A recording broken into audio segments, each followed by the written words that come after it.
ஹalleluya. கர்த்தர் நல்லவர். அவர் நேற்றும் இன்றும் என்றும் மாறாதவர். அவர் நல்லவர். அவர் கிருபை என்றும் உள்ளது.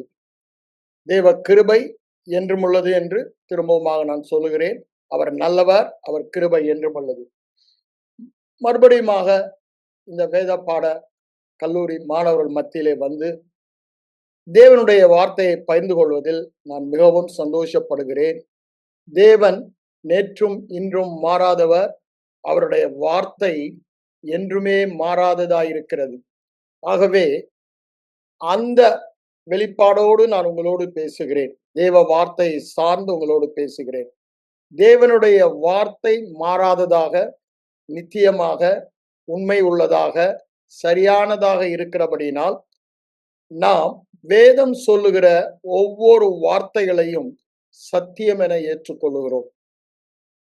விசேஷமாக இந்த தெய்வீக சுகம் இந்த சபையில பாத்தீங்கன்னா, இந்த தெய்வீக சுகத்தை குறித்து பலவித போதனைகள் இருக்கிறது.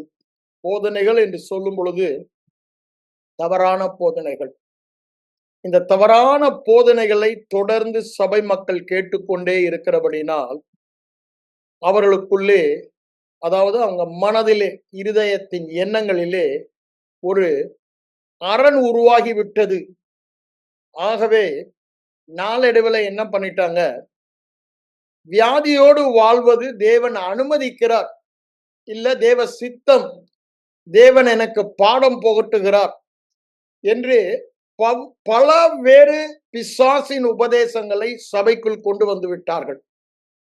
அந்த ஒரே காரணத்தினால்தான் சபையில் உள்ள விசுவாசிகள் இன்றும் வியாதியோடு வாழ்கிறார்கள். சுகமாக்கும் ஊழியத்தை செய்வதும் இல்லை. மறுபடியும் பிறந்த ஒவ்வொருவரும், திரும்பவும் நான் உங்களுக்கு சொல்லுகிறேன், மறுபடியும் பிறந்தவர்கள் ஒவ்வொருவரும் தேவனுடைய ஜீவனை பெற்றவர்கள், தேவனுடைய ஆவியை பெற்றவர்கள். அவர்கள் வாழ்க்கையிலே வியாதி காணப்பட எந்த உரிமையும் இல்லை. அப்படின்னா என்ன அர்த்தங்க? நாம் வியாதியோடு வாழ்வதற்கு நமக்கே உரிமை இல்லை. இந்த சரீரம் அவருடையது. அவருடைய சரீரத்தால் அவரை மகிமைப்படுத்த வேண்டுமானால் வியாதி பிசாசின் சரக்கு. அதனால் நாம் மகிமைப்படுத்த முடியுமா? கொஞ்சம் யோசித்தா. ஆனா ஏன்? அதான் இன்னைக்கு நான் உங்களோட பகிர்ந்து கொள்ள முகவரையாக சொல்ல விரும்புகிறேன். இந்த தவறான காரியங்கள் காணப்படுகிறபடியால். அதனாலதான் அங்க 2 கொரிந்தியர் 10ஆம் அதிகாரம் 3-4 வசனங்களை வாசித்து பாருங்க. தேவனை அறிகிற அறிவுக்கு விரோதமாக எழும்புகிற எந்த எண்ணங்களையும், தர்க்கங்களையும், ஆங்கிலத்தில் பாத்தீங்கன்னா ஸ்ட்ராங்ஹோல்ட்ஸ், அப்படிதானே, அரண்களையும் நாங்கள் நிர்மூலமாக்குகிறோம். அந்த எண்ணங்கள் இமேஜினேஷன் என்று அங்க போட்டிருக்கோம். அப்ப பாருங்க, அவைகள்தான் சுகத்தோடு வாழ்கிறதை நமக்கு தடை பண்ணுகிறது. வேற காரணமே இல்லை. ஒரு மனிதன் எப்படி நினைக்கிறானோ அப்படிதான் அவன் வாழ்கிறான். அதை நம்ம தெளிவாய் நாம் புரிந்து கொள்ள வேண்டும். as a man thinketh so is he, அப்படிதானே? நீதிமொழிகள் 23:7 வசனம் ரொம்ப தெளிவாய் சொல்லுகிறது. இப்போ சபையில் உள்ள எல்லாருடைய எண்ணங்களும், எல்லாரும் என்று சொல்வது மெஜாரிட்டியை நான் சொல்றேன், நாட் த மைனாரிட்டி. அதுல கொஞ்சம் பேரு விசுவாசிக்கிறவங்க இருக்காங்க. நாங்க வியாதியோடு வாழ்ந்திட மாட்டோம், அதாவது பரலோகத்தின் சித்தம் பூமியிலே செய்யப்பட வேண்டும் என்று சொன்ன பிரகாரம் பரலோகத்தில் வியாதி இல்லை, இங்கும் நாங்கள் வியாதி இல்லாமல் வாழ்வோம் என்று. ஆனா இந்த தவறான உபதேசம் என்ன உபதேசம்? இந்த விழுந்து போன உலகத்தில் வாழும் வரை, மீட்கப்படாத சரீரத்தில் வாழும் வரை நம்ம வியாதியோட தான் வாழுவோம், வியாதி இல்லாத வாழ்க்கை அங்கதான் அப்படின்னு சொல்லி நம்ம பிசாசு ஏமாத்தினத போதகர்கள் மூலமாக சபையில் போதிக்கப்பட்டபடியால் சபை மக்களும் அதை நாளடைவில் ஏற்றுக்கொண்டு தங்களுக்கு வியாதி வரும்போது என்ன பண்றாங்க, வேத வசனத்தின்படி அந்த வியாதிக்கு பரிகாரம் என்ன என்பதை காணாமல் வைத்தியர்கிட்ட போறாங்க. நான் டாக்டர்கிட்ட போறது தப்புன்னு சொல்லல, ஏன்னா அவங்களும் அதே காரியத்தான் செய்யறாங்க. வியாதியை துரத்துறாங்க. ஏன்? அது பிசாசு. அது நல்ல காரியம்தான். ஆண்டவர் நல்ல காரியம் செய்தார் சுகமாக்குனதுன்னு அங்க அப்போஸ்தலர் 10:38 சொல்லுது. ஆனா அவங்களுடைய போகும் பொழுது அது மிகவும் குறுகிய வல்லமை உள்ளதா இருக்கிறது. ஆனா ஆண்டவர் நமக்கு ஒரு மாபெரும் வல்லமை, அதாவது எப்பேற்பட்ட வியாதி யாருக்கு இருந்தாலும், நான் திரும்பவும் சொல்றேன், யாருக்கு இருந்தாலும், அவன் எப்பேற்பட்ட பாவியா இருந்தாலும், அது எப்பேற்பட்ட வியாதியா இருந்தாலும், irrespective of person, அப்படிதானே, irrespective of what kind of sickness, we have a wonderful medicine. அதுதான் வேதம் சொல்லுகிறது, தேவனுடைய வார்த்தை, அப்படிதானே. நீதிமொழிகள் 4ஆம் அதிகாரம் 22ஆம் வசனத்துல ரொம்ப தெளிவா இவர் சொல்லுகிறார். அது உன் உடலுக்கெல்லாம், சரீரத்துக்கெல்லாம் ஜீவனும் ஆரோக்கியம். சில டிரான்ஸ்லேஷன் பாத்தீங்கன்னா மெடிசன், மருந்தாக இருக்கிறது, ஆரோக்கியமாக இருக்கிறது, சுகமாக இருக்கிறது என்று தெளிவாக சொல்லுகிறது. ஆனா ஜனங்கள் அதை ஏற்றுக்கொள்ளாமல் வேறு வழியாக தேடுகிறார்கள். அங்க ஓசியா என்ன சொல்றாரு, நான் அவர்களை குணமாக்கிறவள் என்று அவர்கள் அறியாமல் போனார்கள். அவர்கள் வியாதியை கண்ட பொழுது அசீரியன் அண்டைக்கும் யாரோ ராஜாவண்டைக்கும் போனாங்கன்னா அங்க ஓசியா தீர்க்கதரிசி சொல்லுவதை பார்க்கிறோம். அதுதான் இன்னைக்கு சபையில நடக்குது. என்னுடைய வாழ்க்கையில நான் இந்த தெய்வீக சுகத்தை குறித்து தவறான எண்ணங்கள் என் சபையின் மூலமாக, ஐயா சிறு வயதிலிருந்தே பெந்தோஸ்தே சபையில வளர்ந்தவன் தான், இல்லைன்னு சொல்லல. அந்த உபதேசங்கள் எல்லாம் எனக்கு கொடுக்கப்பட்டபடினால நான் சுற்றிலும் இருந்த அந்த போதகர்களுடைய வாழ்க்கையில் நடந்த அனுபவங்களையும், ஏன்னா அவங்க எல்லாம் பரிசுத்தவான்கள், அந்த பரிசுத்தவான்களுக்கே வியாதி இருக்குது, அந்த வியாதியில நாங்க தேவனை மகிமைப்படுத்துறோம்னு அவங்க சொல்றாங்க.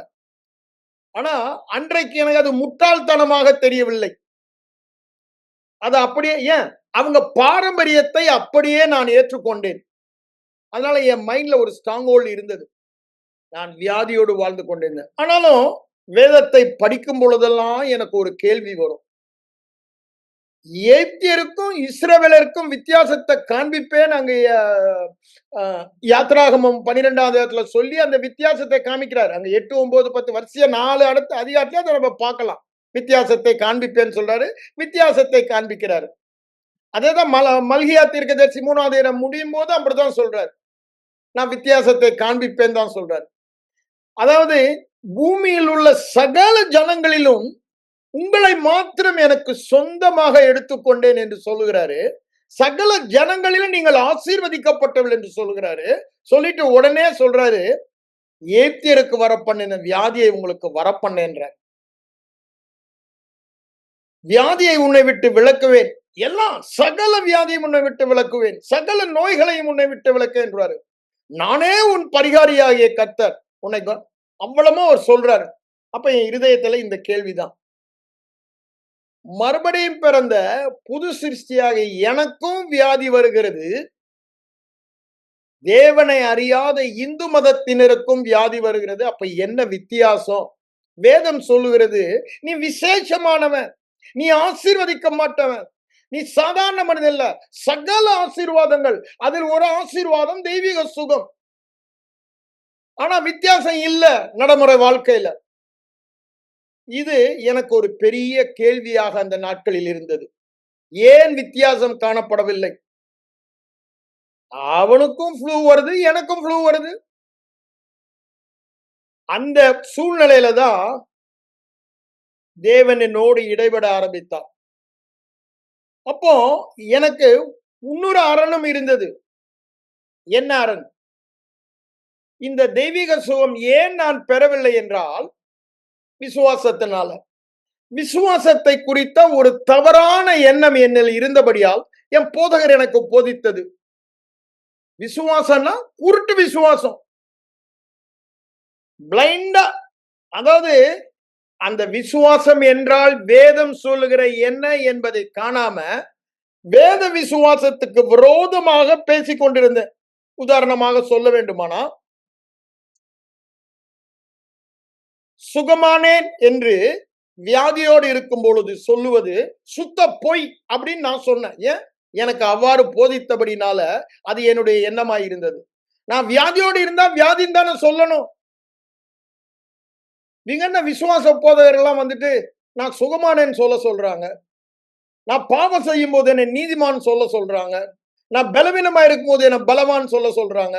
பொய் சொல்றாங்க. ஆண்டவர் அங்க மத்தேயு 5வது அதிகாரத்துல சொல்றாரு, உள்ளதை உள்ளது என்றும் இல்லதை இல்லது என்றும் சொல்லுங்கள். அதற்கு மிஞ்சினதெல்லாம் அவன் யாரு சாத்தானிடத்து. இதை தாங்க நான் புடிச்சுக்கிட்டேன். அவுட் ஆஃப் கான்டாக்ட் எடுத்து அதையே சொல்லி கொண்டு இருக்கேன். ஆண்டவரே சொல்லிட்டாரு, தலைவலி இருந்தா தலைவலின்னு சொல்லுப்பா, வியாதி இருந்தா வியாதி தான். அதுக்கு மேல எல்லாம் பிசாசு சொல்றது உங்களுக்கு போதனை, பிசாசின் போதனை என்ன? ஏன் எனக்கு போதிக்கப்பட்டது சபையில வாரம் வாரம் அது என் மனதின் அரண்களாக எனக்கு இருந்தது. இந்த சூழ்நிலையில தான் நான் வந்து இந்த பராக்கா ஊழியங்கள் எல்லாம் அது ஆரம்பிக்கும் பொழுது 88ஆம் வருஷம் சேர்ந்து அந்த முதல் ஷார்ட் டேர்ம் கோர்ஸ் அதில் பங்கு பெறும் ஒரு மாபெரும் பாக்கியத்தை கொடுத்தார். ஆனா அது வருவதற்கு போவதற்கு கூட எனக்கு தடை இருந்தது. தேவன் அற்புதமாய் ஒரு தெய்வீக சுகத்தை எனக்கு செய்து அதில் பங்கு பெற எனக்கு உதவி செய்தார். அப்பம் கூட நான் அதை என்னன்னு யோசிக்கல. அற்புதமான என்ன சொல்றேன்னா, அங்க போறதுக்கு முன்னாடி எனக்கு 2 கால்ல சிவியர் பெயின், எழும்ப முடியல, நடக்க முடியல. டாக்டர்கிட்ட வைத்தியம் பண்றேன். 1 வாரமா நடக்கல. அடுத்தது தமிழ் வைத்தியரை வச்சு வைத்தியம் பண்றேன். ஒண்ணுமே நடக்கல. ஒரு 4, 5 நாளைக்கு முன்னாடி வீட்டுல படுத்துக்கொண்டு, அப்பெல்லாம் அந்த ஆடியோ கேசட் தான். வேற ஒண்ணும் பெரிய டிவி இதெல்லாம் ஒண்ணும் கிடையாது. நான் சொல்றது வந்து 88ஆம் வருஷம். 1988. அந்த ஆடியோ கேசட்ல அந்த பராக்கா ஊழியங்களில ஒரே ஒரு கேசட் தான் அப்ப இருந்தது. ஜெகோவா நிசின்னு ஒரு பாடல் கேசட். அத போட்டு கேட்டுட்டு இருந்தேன். படுத்துட்டு. என்ன பண்ண போறோமோன்ற ஒரு யோசனையில. அப்போ நான் சுகமானேன், நான் சுகமானேன் என்ற ஒரு பாடல் வந்தது. அதை கேட்டதும் என் மனதுல திரும்ப திரும்ப என்ன அதை கேட்க வைத்தார். ஆவியானவர் ஏவினபடினால அதை ரீவைண்ட் பண்ணுவேன். என் படுக்கையில பக்கத்துல பார்த்துட்டு திருப்பி அதை கேட்பேன். அதை ரீவைண்ட் பண்ணுவேன். திருப்பி அதை கேட்பேன். ஒரு 100 தடவையா ரீவைண்ட் பண்ணியிருப்போம் ஒரு 2 ஹவர்ஸ்ல. அந்த ஒரே பாடலை தான் நான் கேட்கிறேன். வேற எதையுமே நான் கேட்கல. அது என்னமோ என்ன அவ்வாறு ஒரு ஊந்துதல். எனக்கு இந்த சத்தியங்கள், விசுவாசம் இதெல்லாம் பத்தி ஒண்ணும் எனக்கு தெரியாது. அப்போ வந்து இந்த விசுவாசத்தினால் கேட்பதினால் விசுவாசம் வருவதை அவ்வளவு ஆழமா நான் படித்துக் கொள்ளல. விசுவாசம் நான் ஆண்டவரை விசுவாசிக்கணும். அவர் சாவரின் காட், அவருக்கு சித்தமானதை செய்வாரு. இவங்க சொல்ற மாதிரி நம்ம செய்யறது விசுவாசம் வந்து ஆண்டவருடைய கையை முறுக்குறோம். ஆண்டவருடைய சித்தத்துக்கு வரம்பா நம்ம ஏதோ கேட்கிற மாதிரி இருக்கு. அல்ல, ஆண்டவர் பார்த்துக்குவாரு. ஆண்டவருக்கு எது நல்லதுன்னு தெரியும். அவர் நல்லது செய்வார். அப்படி ஒரு ஜெனரல் விசுவாசத்துல இருந்த காலம்.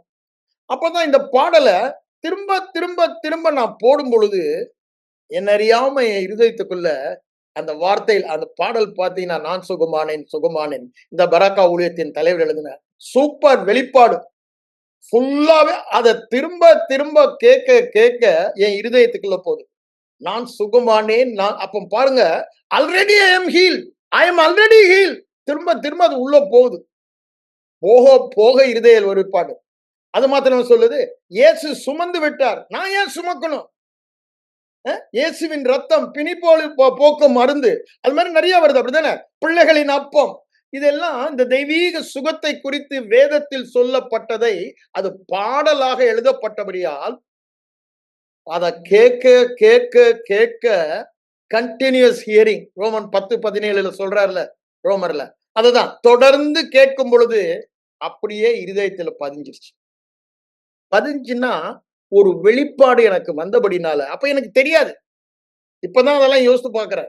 அதுக்கப்புறம் அப்ப பாருங்க, நான் எழுந்து நடக்க ஆரம்பிச்சிட்டேன். எனக்கே தெரியல. ரொம்ப சந்தோஷம். அந்த ப்ரோக்ராமுக்கு நான் போயிட்டேன். 10 நாள் short term course first batch. ரொம்ப சந்தோஷமா போறேன். ஒரு 40 பேர் தான். அங்க எல்லா போதனையும் இருக்கு. ரொம்ப சந்தோஷமா இருக்கு. நான் வந்து நல்லா பேசுறாங்க. 5 வகை ஊழியம், ஆவியின் வரங்கள்லாம் ரொம்ப சந்தோஷமா என்ஜாய் பண்ணிட்டு இருக்கேன். குடும்பமா போயிட்டேன்.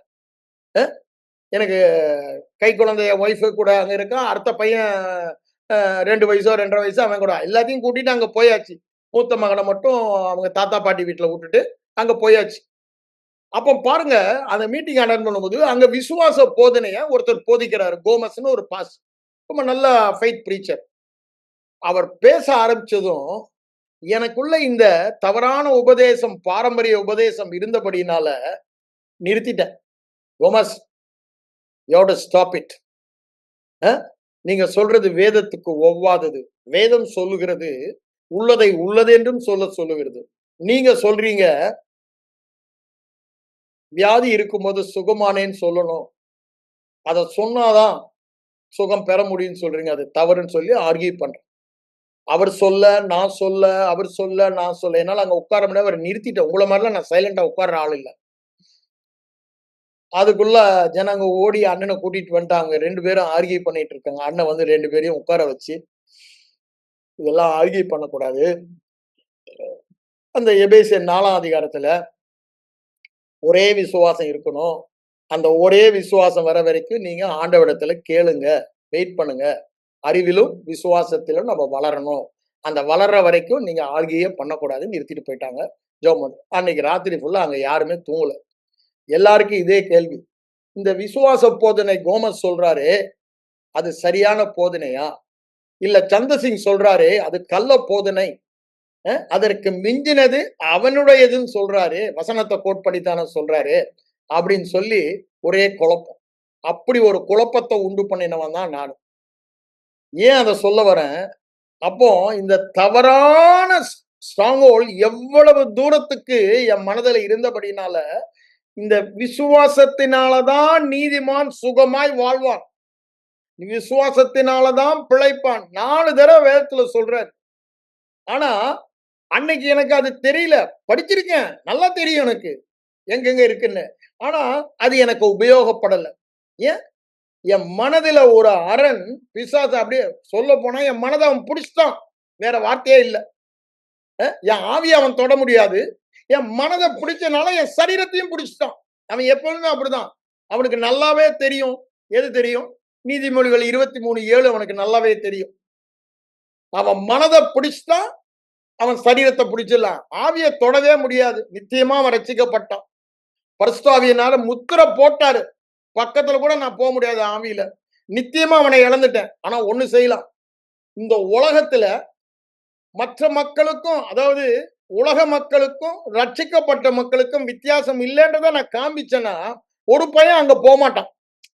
அந்த நோக்கத்துல என் மனத பிடிச்சுட்டான். தவறான உபதேசத்துல. அது என் மனதுல ஒரு அரணா இருக்கு. அதனால நான் தெய்வீக சுகத்தை விசுவாசத்தினால பெற்றுக்கொள்ள முடியல. தேவன் வைத்த வழி விசுவாசத்தினால. வேதத்துல இருக்கபடினால அது ஆட்டோமேட்டிக்கா நமக்கு நடக்காது. அப்படிதானே? அங்க லூக்கா 1 அதிகாரம் 45 வசனத்துல சொல்றாரு, விசுவாசித்தவளே பாக்கியவதி, கர்த்தரால் சொல்லப்பட்டவைகள் அவளுக்கு நிறைவேறும் என்று சொல்லுகிறார். அப்ப பாருங்க, கர்த்தரால் சொல்லப்பட்டவைகள் அங்க விசுவாசிக்கலன்னா நிறைவேறாது என்றுதான் சொல்லுகிறார். அதுதான் எனக்கு பிரச்சனை. அந்த விசுவாசம் வேதத்தின் விசுவாசமா எனக்கு இல்ல. வேதத்தின் விசுவாசம் என்ன சொல்லுது? காணப்படாதவழி நிச்சயம், நம்பப்படுகிறவளின் உறுதி. அப்ப எனக்கு இருந்த விசுவாசம், சரீரத்துல நான் சுகமானாதான் நான் சுகமானேன்னு சொல்லுவேன். வியாதியோடு இருக்கும்போது நான் சுகமானேன்னு சொன்னா பொய். அப்ப பாருங்க, அது என்ன? அது பேரு பொய்ன்னு நான் சொல்றேன். ஆனா வேத வசனம் என்ன சொல்லுது? அது அவிசுவாசம்னு சொல்லுது. ஆண்டவர் தோமாவை பார்த்து சொல்லுகிறாரு, யோவான் 20ஆம் அதிகாரத்துல நீங்க வாசித்தீங்கன்னா 25ல இருந்து 29 வாசிங்க. அங்க அவன் என்ன சொல்றான்? அவர் உயிரோட இருந்தெல்லாம் நான் நம்பலாம் மாட்டேன். நீங்க சொன்னா நம்ப மாட்டேன், அவங்க சொன்னா நம்ப மாட்டேன். நானே நேரா பார்க்கணும், கைய போட்டு பார்க்கணும்ன்றான். அப்ப ஆண்டவர் 25ல சொன்ன 27 என்ன சொல்றாரு? தோமாவே, அவிசுவாசம் உள்ளவனாயிராதே, விசுவாசம் உள்ளவனாயிருன்றான். அவன் என்ன சொல்றான்? பார்த்தா விசுவாசிப்பேன்றான். ஆண்டவர் என்ன சொல்றாரு? நீ பார்த்தா விசுவாசித்தேன்னா அது அவிசுவாசம்டான்றாரு. அததான் என் வாழ்க்கையில அன்னைக்கு இருந்தது. ஆனா நான் அத விசுவாசம் தோமா மாதிரி நினைத்துட்டு இருக்கேன். அத சொல்லிட்டு தான் 29ல சொல்றாரு, உண்மையான பைபிள் விசுவாசம் என்னன்னா, காணாமல் விசுவாசிக்கிறவர்கள் பாக்கியவான்கள். அதுதான் பைபிள் விசுவாசம்ன்றாரு. அததான் டெஃபினிஷன்லயும் சொல்றாரு. எபிரேயர் 11:3 1ஆம் வசனத்துல அததான் சொல்றாரு. நம்பப்படுகளின் உறுதி காணப்படாத நிச்சயம் என்று சொல்லுகிறார். அப்ப பாருங்க, காணப்படாவிட்டால் ஆனா நாங்க என்ன நினைச்சுக்கிட்டு இருக்கோம் அப்போ, காணப்படாதத நிச்சயமா நாங்க வாயில சொன்னோம்னா பொய்ன்னு நினைச்சுக்கிட்டு இருக்கோம். அது பிசாசு எங்களை பொய் சொல்ல வைக்கிறான். பொய்யர்கள் எல்லாம் 2ஆம் மரணமாகிய அக்கினி கடலிலே தள்ளப்படுவாள். அதை தான் சொல்லிட்டு அலைகிறேன் நான். ஏன்னா எனக்கு அப்படி போதிச்சுட்டாரு. நான் அவங்கள குறை சொல்லல. ரொம்ப பரிசுத்த மனிதர்கள் அவங்கெல்லாம். பரிசுத்த ஊழியர்கள். அவங்கள நான் இன்னும் என் ஆவிக்குரிய தகப்பனாக தான் இன்னைக்கே நான் சொல்றேன். என்ன ஆதியில என்ன அவரு வேதத்தை போதித்து ஜெபம் பண்றது இதுலெல்லாம் நல்லா என்ன ட்ரெயின் பண்ணார். நான் இல்லைன்னு ஆனா அவங்களுக்கு அந்த வெளிப்பாடு இல்லாதனால தவறான இந்த காரியங்கள் இது தவறு தவறு விசுவாச போதனை தவறு தவறு தவறுன்னு நான் சொல்றது 88ல எல்லா பக்கத்துலயும் அப்ப ஜஸ்டின் பிரபாகர்லாம் ரொம்ப பாப்புலரா இருந்த காலத்துல சொல்றேன். அவரெல்லாம் தவறான உபதேசம் அப்படியே பிராண்ட் பண்ணிட்டானுங்க சபைகள்ல. அந்த காலத்துல சொல்றேன். அப்போ அதையெல்லாம் கேட்டுதான் நான் என்ன பண்றேன் அங்க ஏத்து நிக்கிறேன். ஆனா கிட்டத்தட்ட 4 வருஷம் அந்த ஊழியத்தில் இருக்கேங்க. ஒரு முக்கிய நபராக இருந்து எல்லா காரியங்களையும் செஞ்சுட்டு இருக்கேன் ஊழியத்துக்கு. 92ஆம் வருஷம் பாருங்க, எனக்கு பைல்ஸ் வருது. பைல்ஸ் வந்து நான் ரொம்ப கஷ்டப்பட்டு டாக்டர்கிட்ட போறேன் வேற வழி இல்லாம. அப்பவுமே என் இருதயத்தில் இருந்த கேள்விதான், ஏன் எனக்கு தெய்வீக சுகம் இல்லன்னு. அப்ப டாக்டர் சொல்றாரு, இதுக்கு ஆபரேஷன் பண்ணணும்ன்றா. அதுக்கு நான் அக்ரி பண்ணி, ஏன்னா இதுக்கு மேல என்னால தாங்க முடியாது. கிட்டத்தட்ட 1 வருஷம் 2 வருஷமா நான் அத டாலரேட் பண்ணிட்டேன். இனி முடியாது. சரின்னு அக்ரி பண்ணிட்டேன். அத அக்ரி பண்ணி ஒரு 3 நாளைக்கு முன்னால லீவ போட்டுட்டு வீட்ல இருக்கும் பொழுது, என்னுடைய பழக்கம் புஸ்தகத்துல படி இந்த லைப்ரரியில நிறைய புத்தகம் பார்த்துட்டு இருக்கேன். அந்த காலத்துல எனக்கு பர்டன் எல்லாம் பிரேயர், ஹோலி ஸ்பிரிட், டங்ஸ் இதுதான். அதனால என்னுடைய புக்ஸ்ல பாத்தீங்கன்னா மேஜர் பிரேயர் புக்ஸா இருக்கும். ஹோலி ஸ்பிரிட்ட பத்திய புக்கா இருக்கும். அவைகளை திரும்ப திரும்ப நான் படிச்சிருக்கேன். இந்த பராக்கா ஊழியத்துக்கு வந்ததே அந்த ஜெபமே ஜீவன் ஒரு புக்கை படிச்சதுதான் ஒரு டேஸ்ட். ஆண்டவர்கிட்ட ஜெபம் பண்ண அந்த ஆளை என்னைக்காவது ஒரு நாள் நான் மீட் பண்ணோம். ஆண்டவரே அந்த புக் அவ்வளவு நல்லா இருக்கு, எனக்கும் அந்த பிரேயர் ஸ்பிரிட் அவரோட சேர்ந்து அப்படின்னு நினைச்சேன். அதை ஆண்டவர் எனக்கு ஆக்சிடென்டலா நிறைவேற்றினார். ஒரு ஆளுக்கு கார்ல லிஃப்ட் கொடுக்கும்போது அவர் ஒரு நோட்டீஸ் கொடுத்து அவர் அங்க வரப்போய் அவரை பார்த்து அங்க நான் மீட் பண்ணேன். அப்படிதான் அவரோட எனக்கு பழக்கம் ஏற்பட்டது. அப்போ பாருங்க, நான் ஏன் இதை சொல்ல வரேன், அந்த புக்கு பிரேயர், நான் பிரேயரை தப்புன்னு சொல்ல வரல. ஆனா அதுதான் அதுதான் கிறிஸ்தவ வாழ்க்கை ஜீவன். அதுதான் தேவனுடைய சட்டம். அப்படிதான் நான் பாடுறோம். இதுவே சட்டம், இதுவே ஜீவன். வேற ஜெபமே ஜீவன், ஜெபமே சட்டம் அப்படின்னு தான். இதெல்லாம் என்னது? பாரம்பரியம், சபையுடைய வேதத்தில் எங்க அப்படி போட்டிருக்க? போடல. நான் வேத வார்த்தையை குறைத்து சொல்ல வரல. அதை பத்தி நான் இன்னைக்கு கட்டாயம் உங்களோட பேசதான் போறேன். ஆரம்பத்துல எனக்கு இருந்த பிரச்சனை என்னன்றதுக்காக அதை சொல்ல வரேன். ஜெபம் தான் நான் நினைச்சேன். வியாதி வந்துட்டா ஜெபமானா சுகம், அப்படித்தான் சொல்லி கொடுத்தாங்க. ஆனா வேதத்துல எங்கேயுமே அப்படி போடல. ஆண்டவர் யாருமே ஜெபித்து குணமாக்கல. அப்படித்தானே? எல்லாரையும் அவர் சுகமாக்கினார். யாருன்னா பிதாவை நோக்கி இவங்களை குணமாக்குங்கன்னு அவர் ஜெபம் பண்ணல. நமக்கு இன்னைக்கு வரைக்கும் உடனே அது பெரிய விசுவாசியா இருந்தாலும் சின்ன விசுவாசியா இருந்தாலும் போதகர்களா இருந்தாலும் ஜெபிப்போம் பிரதர் அப்படின்னு சொன்ன ஜெபிப்போம் தைரியமா இருங்க போங்க அப்படின்றாங்க. ஆனா வேதத்துல அப்படி போடல. அது அன்னைக்கு அப்போ நமக்கு ஒரு ஸ்ட்ராங் ஹோல்டா இருக்குது. ஆனா என்னுடைய புக்ஸ் ரீடிங் எல்லாம் பாத்தீங்கன்னா பிரேயர் பிரேயர் பிரேயர் 3 மணி நேரம் ஜெபிப்பேன். காலையில 3ல இருந்து 6 வரைக்கும். சாயங்காலம் ஆபீஸ் முடிஞ்சு வந்ததும் திருப்பி 1 மணி நேரம் 1.5 மணி நேரம் ஜெபிப்பேன். Apart from my family prayer. அவ்வளவு பேர்டனோட இருந்தேன் அந்த காலத்துல. அப்ப பாருங்க, ஒரு புத்தக பார்சல் அங்க இருக்கு. இதெல்லாம் பிரேயர் நிறைய படிச்சு பிரேயர்ல அப்படியே என்னுடைய இன்ட்ரெஸ்ட் எல்லாம் வாழ்க்கை எல்லாம் பிரேயர் தான். ஆண்டவர் எனக்கு வச்சிருக்க ஒரு ஒரே ஊழியம் ஜெபிக்கணும். பிரேயர் ஹைடு புக்கை ரொம்ப படிப்பேன். பிரேயர் ஹைடு மாதிரி நானும் இருக்கணும். நம்மளுடைய ஒரே மோட்டிவ் பிரேயர் தான், இன்டர்செசரி பிரேயர் தான் அப்படின்னு நினைத்த காலம் அது. அப்ப இருக்கும்போது தான் ஒரு புத்தகம் 4 புத்தகம் கட்டி இருக்குது, நான் தொடவே இல்லை. இந்த பராக்கா ஊழியர்கள் இந்த விசுவாசத்தை நான் ஏத்து நிற்கும் போது எனக்கு கொடுத்த கென்னத்தேகன் எழுதின புஸ்தகம். ஆனா என் போதர் சொல்ற தொடாத, அது பாய்சன், அதை அதனால நான் தொடவே இல்லை. கட்டி அவங்க கொடுத்த அப்படியே பார்சலை கூட ஓபன் பண்ணல, அப்படியே வச்சிருக்கேன். ஆனா அன்னைக்கு வேற புத்தகமே இல்லாதனால ஆவியானவர் என் மேல கிருபை பாராட்டினபடினால, என் மேல அவர் முன்குறித்தபடினால இந்த ஊழியத்துக்கு அவர் என்ன பண்ணாரு? என்ன இதை படிக்க ஊந்துனார். அப்படிதான் நான் நினைக்கிறேன். சும்மா நான் அன்னைக்கு என்ன நினைச்சேன்னா, எடுத்து படிப்போம். நம்மள யாராவது ஏமாத்த முடியுமா? நம்ம தான் இத்தனை வருஷம் விசுவாசி. எத்தனை தடவை பைபிள் நம்ம திரும்ப திரும்ப படிச்சிருக்கோம். நம்ம ஒரு பெரிய பிரேயர் வாரியர், ஆண்டவரோட நல்ல உறவு வைத்திருக்கோம். நம்மள எவனையும் ஏமாத்த முடியாதுன்னு படிக்க ஆரம்பிக்கிறேன். ஆனா படிச்சா எனக்குள்ள ஒரு ஆச்சரியம். அவ்வளவும் வேதத்துக்கு தானே ஒத்து இருக்குது. வேதத்துக்கு புறம்பா ஒண்ணுமே இல்லையே! அப்படின்னு சொல்லி ஆச்சரியத்தோட படிச்சுக்கிட்டு இருக்கேன். அதுவரைக்கும் அவைகள் அந்த கான்டெக்ஸ்ட் இல்லாம எனக்கு போதிச்சனால, அது தவறுன்னு நெனச்சுக்கிட்டு இருக்கேன். இப்ப கான்டெக்ஸ்டோட அவங்க போதிக்கிறாங்க. அதாவது விசுவாசம் என்னன்றாங்க போதிக்கிறாரு.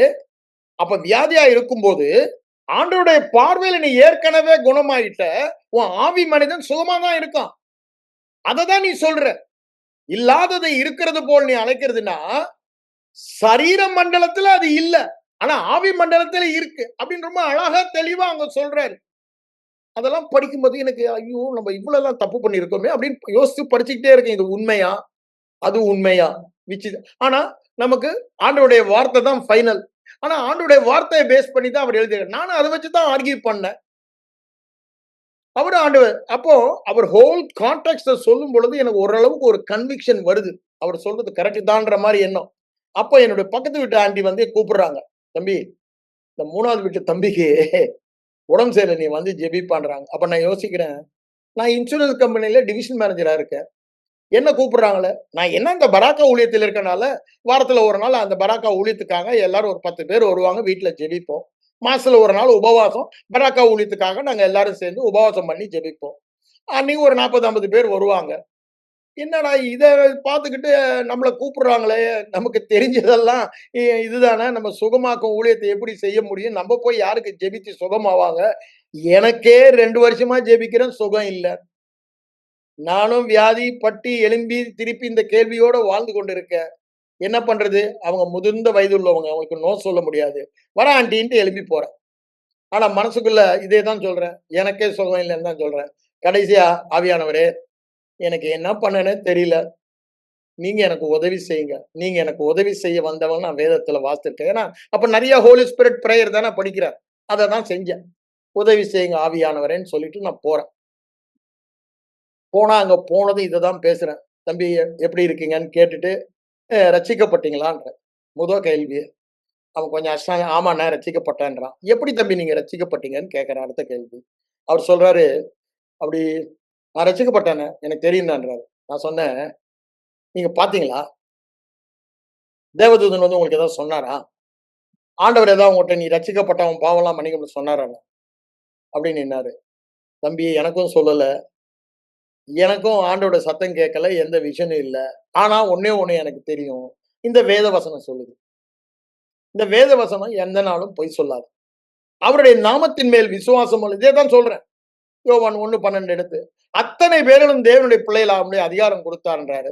ரோமர் 10:9, 10 சொல்றாரு. அப்போ இந்த வேத வசனத்தை மாத்தம் சார்ந்து அன்றைக்கு நம்ம கேள்விப்பட்டு பாவத்திற்கு பரிகாரத்தை கேள்விப்பட்டு அவரை ரட்சகராக பரிகாரமாக ஏற்றுக்கொண்டு ரட்சிப்பை பெற்றுக்கொண்டு இன்னைக்கு என்ன சொல்றோம் உறுதியா. ஆனா இருதயத்துல ஆவியானவர் ஒரு உறுதி கொடுத்தாரு. ஆனா அது காண்கிற மண்டலத்தில் இல்ல. காணாத மண்டலத்துல தான் எல்லா உறுதி. வேத வசனமும் காணாத மண்டலத்துல எனக்கு உறுதி. ஆவியானவரின் இருதயத்துல சொல்றார் ரோமர் 8:14, 15. அந்த உறுதியும் காணாத மண்டலத்துல ஆவியானவரின் இருதயத்துல கொடுத்ததுதான். காண்கிற மண்டலம் இல்ல.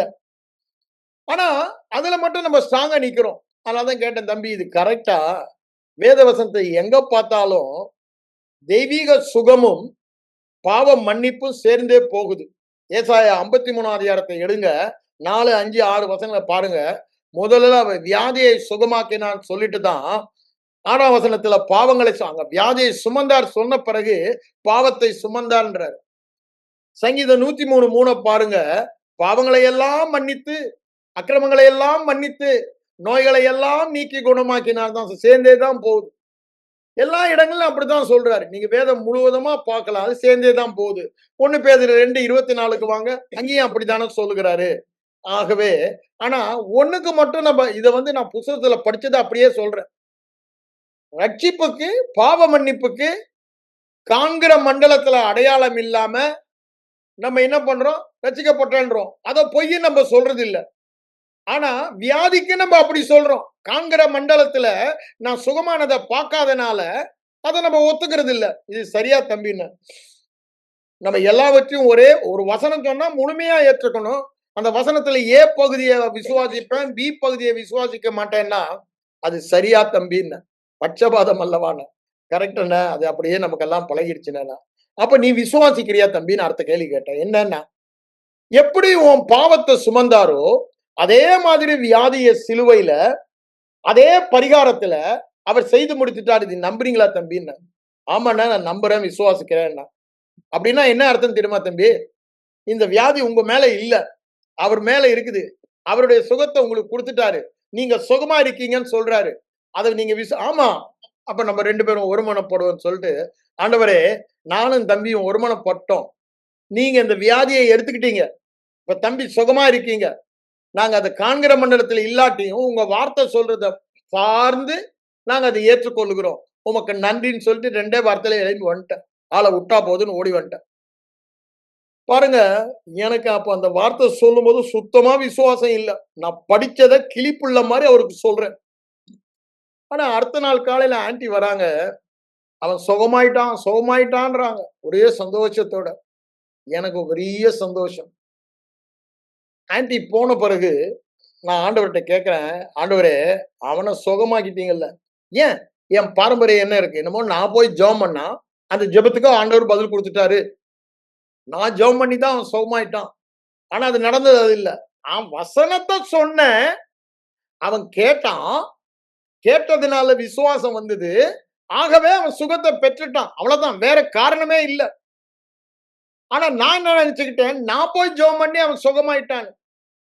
நான் என்னுடைய பாரம்பரிய தவறான எண்ணங்களால ஆண்டவர் கூட சண்டை போடுறேன். என்ன சண்டை? ஜெபம் என்ற சண்டை போடுறேன். என்ன சுகமாக்கலன்னா உங்கள விடமாட்டேன் ஆண்டவரே. விடாப்பிடியா பிடிக்கிறேன் 1 ஹவர் சண்டை. செம சண்டை. என்ன சண்டை? வாயில சுகமாக்கும், சுகமாக்கும், சுகமாக்கும். இன்னைக்கு அப்படித்தான் எல்லாரும் ஜெபம் பண்ணிட்டு இருக்காங்க. பரிசுத்த ஆவியானவர் வந்துட்டாரு. இன்னும் எனக்கு அபிஷேகம் வேணும். இன்னும் ஐயா அவர் அரைக்குறையா 1/4%, 3/4%, 10%லாம் வரதில்ல. முழுமையா வந்துட்டாரு. நாம தான் முழுமையா அவருக்கு குடுக்கணும். அவர் முழுமையா தான் இருக்காரு. அவர முழுமையா வாங்கன்னு கேட்கிறீங்க. ஏன் அவர் அரைகுறையா வர முடியாது. Is a person. அப்படிதான் கேட்டுட்டு இருக்கோம். இதே மாதிரி தான் சுகத்துக்கு எல்லா காரியத்துக்கும் அப்படிதான். எல்லாமே அவர் குடுத்துட்டாரு. கல்வாரி சிலுவையில செய்து கொடுக்காத ஒண்ணுமே இல்ல. அனைத்தையும் அதுதான் சொல்றாரு 1 பேதுரு 2 பேதுரு 1 அதிகாரம் 3, 4 வசனங்கள சொல்றாரு. எவை அனைத்தையும் நமக்கு கொடுக்கப்பட்டதுன்னு வேத வசனம் காண்பிக்குதுன்னா சொல்லிடுறாரு அங்க. ஆனா அத அறியல. அதுதான் நான் அன்னைக்கு அறியாதனால, இந்த தவறான எண்ணங்கள் இருந்தபடினால என்ன பண்றேன்? ஆண்டவரோட சண்டை போடுறேன். என்ன சுகமாக்கணும். ரொம்ப டயர்ட் ஆயிட்டு போய் படுத்துட்டேன். முட்டி போட்டிருந்தவன் போய் படுத்துட்டேன். அப்பா! ரொம்ப டயர்ட் ஆயிட்டேன்னு. அப்பதான் ஆவியானவர் நான் சைலன்ட்டா படுத்திருக்கும்போது என்ட்ட பேசுறாரு. இவ்வளவு நேரம் கூச்சல் போட்ட, அ அழுதுன, கதறின, எல்லாம் பண்ண, அ என் கூட நியாயம் கேட்ட, நான் உங்களுக்கு இப்படிலாம் செய்றேனே, இன்னெல்லாம் பண்ணியிருக்கேனே, என்ன ஏன் நீங்க சுகமாக்கல? அப்படின்லாம் கேட்ட நீ, அப்படின்றபோது ஆவியானவர் ஒண்ணு கேட்கிறாரு. நீ அந்த தம்பி கூட என்ன பேசினன்னு சொல்லி கொஞ்சம் ரிஹர்ஸ் பண்ணு. உன் மனதின் எண்ணத்துக்கு கொண்டு வா. Recall it two your mind அப்படின்றாரு. என்னடா இது? உள்ளுக்குள்ள இருந்து இது சத்தம் வந்ததும், என்னடா அதுன்னு சொல்லி நான் சொன்னதெல்லாம் அப்படியே ரீகேப் பண்றேன். திரும்பவும் அப்படியே ரிஹர்ஸ் பண்றேன். என்ன சொன்னேன்? என்ன நடக்குது? அப்பதான் ஆவியானவர் எனக்கு ஒரு வெளிச்சத்த தரார். அவனுக்கு சொன்ன மாதிரி, இந்த வியாதி உன் மேல இல்ல. இயேசு மேல 2000 வருடத்துக்கு முன்னால செலுத்தப்பட்டு விட்டது. அவருடைய சுகம் உனக்கு வந்துருச்சு. நீ பார்த்தாலும் பார்க்காவிட்டாலும், ரட்சிப்புல எப்படி நீ ரட்சிக்கப்பட்டேன்னு சொல்றியோ, அதே மாதிரி நீ சுகமாக்குறேன்னு இந்த வேத வசனம் மாத்தி சொல்லணும்ன்றத சொல்றேன் அவருக்கு.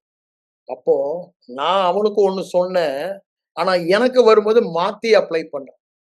ஏன்? அது எனக்கு வெளிப்பாடு ஆகல. நான் தான் புக்க படிச்சேன். நான் தான் சொல்றேன். ஆனா அது என் தலையில இருக்கு. இருதயத்துக்கு போல. ஆவியில போல வெளிப்பாடா அறிவாக. ஆனா ஆவியானவர் எனக்கு அத நினைப்பூட்டும் பொழுது திரும்பவும் நான் ரிகர்ஸ் பண்ணும்போது தான் எனக்கு அந்த வெளிப்பாடு வருது. அந்த வினாடியில ஒரு குதி குதிச்சேன். ஏன்னா, இருதயத்துல ஒரு அக்கினின்றாங்க. அது மாரி ஒரு வெளிப்பாடு வந்தா ஒரு சந்தோஷம் இருக்கும், ஒரு சமாதானம் இருக்கும், ஒரு உறுதி இருக்கும் நிச்சயம். அததானே சொல்றோம். விசுவாசம் என்பது நம்பப்படுகளின் உறுதி, காணப்படாத அந்த உறுதி நிச்சயம் வந்துருச்சு. ஆண்டவரே எங்கள சுகமாக்கிட்டேன்னு. அப்ப பாருங்க சரீரத்துல வியாதி எல்லாம் இருக்குது. ஒண்ணு கூட மாறல. குதிக்கிறேன். சுகமாயிட்டேன், சுகமாயிட்டேன், சுகமாயிட்டேன். ஆண்டவருக்கு நன்றி சொல்றேன். ஸ்தோத்திரம் சொல்றேன். ஸ்தோத்திரம் சொல்லிக்கிட்டே இருக்கேன். அப்ப ஆண்டவருக்கு உள்ளுக்குள்ள இன்னொரு வார்த்தை வருது. சுகமாயிட்டேன்னா ஏன்டா படுத்திருக்கேன்டாரு. என்ன ட்ரெயின் பண்ணாருங்க. ஓப்பனா சொல்றேன். எ ஆமா. சுகமாயிட்டு நான் சொல்லிட்டு சும்மா போலித்தனமா சொல்லிட்டு படுத்து கிடக்குறேன் நான் மாய்மாலமா. எழும்புனேன், ஷேவ் பண்ணேன், குளிச்சேன், ஆஃபீஸ்க்கு ரெடி ஆயி அப்ப கிட்டத்தட்ட 10 மணி ஆயிடுச்சு. கிளம்பி வேகமா வந்து கார ஸ்டார்ட் பண்றேன். என் மனைவி வந்து கேட்கறாங்க. ஆண்டவர் என்ன சுகமாக்கிட்டாரு மட்டும் நான் போறேன். என்னமே சொல்லல. ஆபீஸ்ல போனா என்னுடைய சபார்டினேட்ஸ், கொலீக்ஸ் எல்லாரும் கேட்கறாங்க. எல்லார்ட்டயும் அதான் சொல்றேன். ஆண்டவர் என்ன சுகமாயிட்டார். அதனால லீவ கேன்சல் பண்ணிட்டு இன்னைக்கு ஆபீஸ் ஜாயின் பண்றேன். டாக்டருக்கு ஃபோன் பண்ணி நான் சுகமாயிட்டேன்னு சொல்றேன். அவர் சொல்றாரு, அவரும் கிறிஸ்டியன் தான். தம்பி அதெல்லாம் நம்பாதீங்க.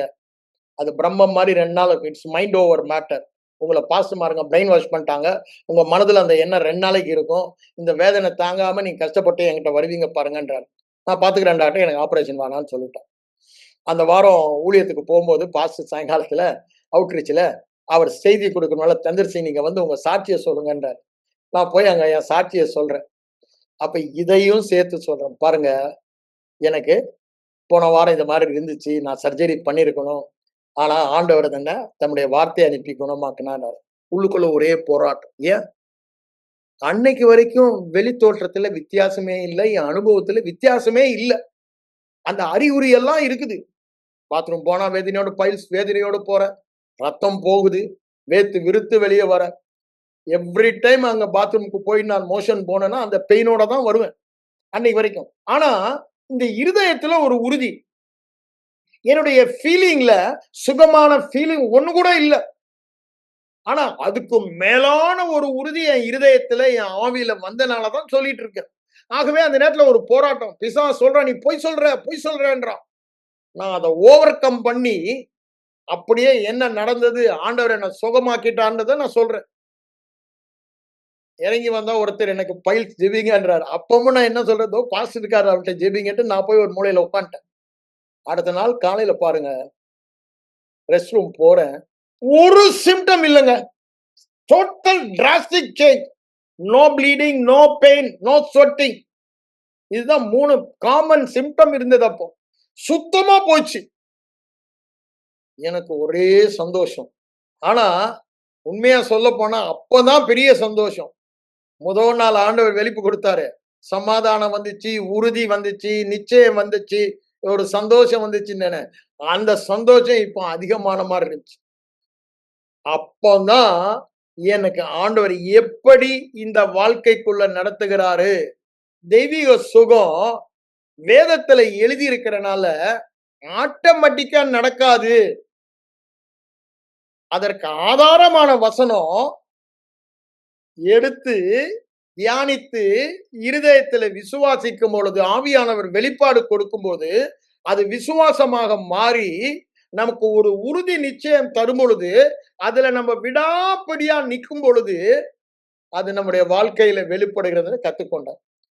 ஏன் இத சொல்ல வருகிறேன்னா, இது தேவன் நியமித்த வழி. தேவன் நியமித்த வழி. தேவ பிள்ளைகள் வியாதி இல்லாத சுகத்தோடு வாழ வேண்டும் என்பது தேவன் நியமித்த வழி. ஆனா நம்ம என்ன நினைக்கிறோம்? வியாதியோடு வாழலான்றது நினைக்கிறோம். ஏன்? நம்ம அனுபவம், மற்ற மக்களுடைய அனுபவம், நம்ம கண்ணால பார்த்தது, 50 நாள் உணர்ந்தது மெய் என்று நினைக்கிறோம்.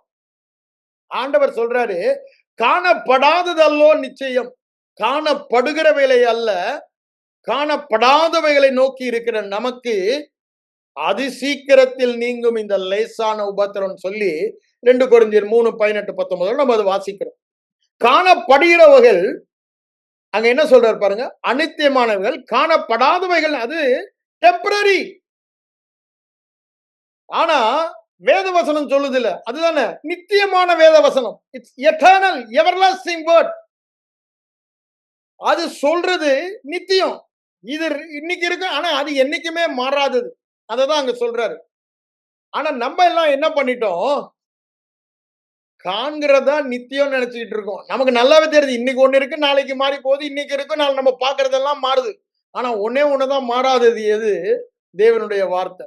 அததான் பாருங்கன்றாரு. அத பார்த்து பார்த்து, பேசி பேசி, கேட்டு கேட்டு விசுவாசிங்கன்றாரு. நமக்கு அதுல வரல.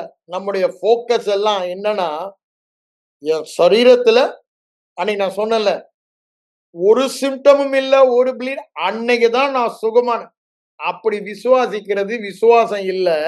தோமாவை பார்த்து சொல்றாரு, அவிசுவாசம் உள்ளவனாய் இராமல் விசுவாசம் உள்ளவனாய் இருன்றார். அப்போ சரீரத்துல வியாதி எல்லாம் நீங்கின பிறகு நான் சுகமாயிட்டேன். அப்படி நான் இன்னைக்கு சொல்றேன்ல, அது விசுவாசம் இல்ல. அன்னைக்கு வியாதியின் அறிகுறியோட சொன்னேன் பாருங்க. காணப்படாதவைகளின் நிச்சயம், நம்பப்படுகிறவர்களின் உறுதி. அதுதான் விசுவாசம் ஆண்டவர் சொல்றார். அதுதான் ஆசீர்வதிக்கப்பட்டவர்கள். ஆசீர்வதிக்கப்பட்ட யாரு? தேவனுடைய பிள்ளைகள் எல்லாம் ஆசீர்வதிக்கப்பட்டவர்கள். அப்படிதானே? இதுதான் ஆசீர்வாதமான வாழ்க்கைக்கு வழி என்று சொல்ல வேற வழியே இல்லைன்ற. நான் ஏன் இதை சொல்ல வரேன்னா, நமக்கெல்லாம் தவறான எண்ணங்கள் எல்லாம் இருக்கு. அப்ப அந்த தவறான எண்ணங்களை மாத்துவதற்கு தான் அந்த 2 கொரிந்தியர் 10 அதிகாரம் 3ல என்ன சொல்றாரு? வேத வசனத்தினால அவையெல்லாம் இழுத்து கீழ தள்ளணுன்றாரு. அன்னைக்கு பாருங்க அந்த புக்ல நான் அந்த வேத வசனத்தை படிச்சேன். ஆவியானவர் எனக்கு வெளிச்சம் கொடுக்கிறாரு. அதுக்கப்புறம் இந்த தவறான எண்ணங்களை நான் எடுத்து போடுகிறேன்.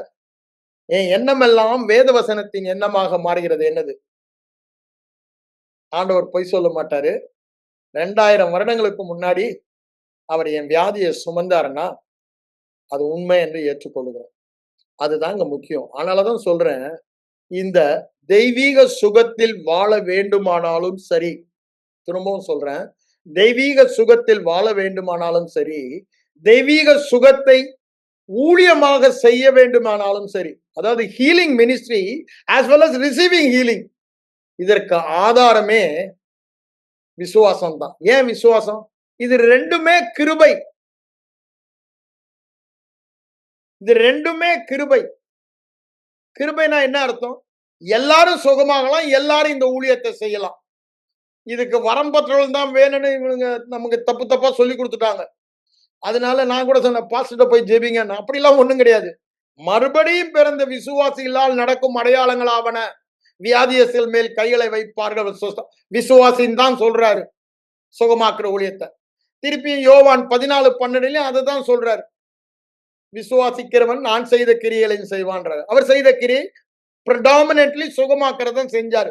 சுவிசேஷத்துல எங்க பார்த்தாலும் அவருடைய மாபெரும் கிரியை உயிரோட எழுப்புறாரு 4 இடத்துல. அதை தவிர்த்து மீதி எல்லா இடங்களிலும் எதைதான் பேசுறாரு அவர்? எல்லா இடங்களிலும் சுகமாக்குறதும் வேதம் முழு எல்லாரையும் எல்லாவித வியாதியிலும் இதுதான் திரும்ப திரும்ப வருது. மத்தையில் நான் ஒரு நாள் படிச்சுட்டு இருந்தேன். ஒரு 6-7 தடவை எல்லாரையும் எல்லா வியாதியிலும் சுகமாக்குற வரதை பார்த்ததும் எனக்கு அவ்வளவு சந்தோஷமா இருந்தது. ஏன்? அவர் சொல்றாரு, தேவனுடைய சித்தத்தை செய்யவே நான் வந்தேன்றாரு. அப்போ சுகமாக்குவதுதான் தேவனுடைய சித்தம் செய்யறாரு. அத இது இன்னைக்கு ஓய்வு நாள் நீ செய்யக்கூடாது, எனக்கு கவலை இல்லடா. ஐயா அன்றைக்கு 10 கட்டில மீறினா கல்லெடுத்து அடிக்கணும். அதுக்கு அவங்க எத்தனோ தடவை ட்ரை பண்றாங்க கொலை செய்யறதுக்கு. ஆனா அவர் அதுக்கு பயப்படவே இல்லை. இது ரொம்ப முக்கியம். எது ரொம்ப முக்கியம்? பிதாவினுடைய சித்தம் ஒரு பய வியாதியோடு இருக்கக்கூடாது. அதுக்குதான் அவர் முழுக்க அதுதான் அவர் அங்க என்ன சொல்றாரு, தன்னால முடியலன்னும் போது கூட்டத்தை பார்த்து மனதுருகி அங்க மத்தேயு 9ஆம் அதிகாரத்துல அறுவடை மிகுதி வேலையாட்கள் கொஞ்சம் அனுப்புங்க ஆண்டவரே ஜெபம் பண்ணுங்கன்னு சொல்லிட்டு 10ஆம் அதிகாரத்துல சீஷரை கூப்பிட்டு மத்தேயு 10ல அவர்களுக்கு சகல வியாதிகளையும் சகல நோய்களையும் என்ன நீக்க அதிகாரமும் வல்லமையும் கொடுத்தார். கொடுத்துட்டு கட்டளை கொடுக்கிறார். 6ஆம் வசனம் கட்டளை கொடுத்து சொன்னதாவது வியாதியஸ்தர்களை சொஸ்தமாக்குங்கள் 6 சொல்லிட்டு 7-8ல சொல்லிடுறாரு. கட்டளையா கொடுத்துட்டாருங்க. ஏன் சொல்றாரு அது? அது எல்லாராலும் செய்ய முடியும். இயேசு வந்து தேவ குமாரன் என்பதை நிரூபிக்க அதை செய்யல. இது பிதாவின் சித்தம் என்பதை நிரூபிக்க அவர் செய்தார். அவர் மனுஷ குமாரனா தான் வந்தாரு. இத செஞ்சுதான் அவர் நிரூபிக்கல. அவர் வந்தது இது எல்லாரும் செய்யணும், இது பிதாவின் சித்தம் என்பதை காண்பித்தார். அவருடைய வாழ்க்கையில இருந்து பிதாவின் சித்தத்தை நாம தெரிந்து கொள்கிறோம். எல்லாரையும் குணமாக்குறாரு, எல்லாரையும் குணமாக்க அனுப்புகிறாரு வல்லமை அதிகாரம் கொடுத்து. அததான் நான் சொல்றேன் கிருபை. ஏன்னா எல்லாம் என்று எங்க வருகிறதோ அதெல்லாம் கிருபை தான். நாம் எல்லோரும் அப்படின்னு வந்துச்சுன்னா அது கிருபைன்னு நம்ம புரிஞ்சுக்கலாம். விசுவாசிக்கிறவன் எவனோ அப்படின்னா என்ன அர்த்தம்? அது கிருபையா இருந்தாதான். இல்ல இல்ல கிருபை இல்லைன்னா பரிசுத்தமாய் வாழுகிறவன் எவனோ அப்படிதானே? ஆண்டவரத்துல வந்ததுல எல்லா பாவிகளும் இருந்தாங்க. யார்ட்டையா நீ என்ன பாவி ஏதுன்னு ஏதாவது சொன்னா ஒண்ணுமே பேசலங்க. சில பேரெல்லாம் அவருக்கே தெரியாது. தொட்ட யாவரும் சுகமானார்கள். பெரும்பாடு ஸ்திரீ மாதிரி அவரை தொட்ட யாவரும் வேதத்துல அது திரும்ப திரும்ப அப்ப என்ன அர்த்தம்? அவங்களுடைய பரிசுத்தத்தையோ அவங்களுடைய தகுதியையோ தேவன் பார்க்கல. தேவனுடைய விருப்பம், சித்தம், ஆசை எல்லாம் நீ நல்லா இருக்கணும், நீ சௌக்கியமா இருக்கணும், அப்படிதானே? நீ நல்லா இருக்கணும், நீ சௌக்கியமா இருக்கணும். அதுதான் நீங்க வேதாந்தத்துல பாத்தீங்கன்னா உபாகம் 4 அதிகாரம் 5 அதிகாரத்துல பாத்தீங்கன்னா அங்க ஆண்டவர் திரும்ப திரும்ப சொல்லுது, நீயும் உன் பிள்ளைகளும் எந்த நாளும் நன்றாய் இருக்கும்படி திரும்ப திரும்ப சொல்றார். நீயும் உன் பிள்ளைகளும் எந்த நாளும் நன்றாய் இருக்கும்படி. அங்க வந்து இந்த நியாய பிரமாணத்துக்கு கை கொள்ள வேண்டும் சொல்றாரு. நீங்க உடனே அதை எடுத்துக்கிட்டாங்க நம்பாளுங்க. அதனாலதான் ஏன் நமக்கு சுகம் இல்லைன்றாங்க. நமக்கு அது கிடையாதுங்க. அது அவங்களுக்கு தான் அது. அவங்களுக்கு தான் அது பழைய உடன்படிக்கையில் இருந்தவங்களுக்கு. அவங்களுக்கும் ஒரு சொல்யூஷன் வச்சாரு. ஆடு, மாடு அந்த இதனால பாவ நிவாரணத்தை பண்ணிட்டு அவங்க பெற்றுக்கொள்ளலாம். அதுலதான் அவங்க அந்த உடன்படிக்கையில வாழ்ந்தாங்க. நமக்கு வந்து நிச்சயமாக ஒரே பரிகாரம். தேவகுமாரனுடைய ரத்தம் நித்தியமாக நமக்கு செலுத்தப்பட்டது. அந்த ஒரே பரிகாரத்துல பாவமும் மன்னிக்கப்பட்டது, வியாதியும் நீக்கப்பட்டது. அதுதான் வேதம் சொல்லுகிறது. பாவமும் வியாதி நீக்கப்பட்டது. One atonement, double blessing. அது டபுள்னா நிறைய இருக்கு அதுல. நான் இப்போதைக்கு வியாதினால அதை டபுள்ன்றேன். அது சாபம் இருக்கு, குறைவு இருக்கு, தரித்திரம் இருக்கு, எல்லாமே இருக்காங்க. ஆனா நான் என்ன சொல்றேன், ஒரே பரிகாரத்தினால அதை செலுத்திட்டாரு.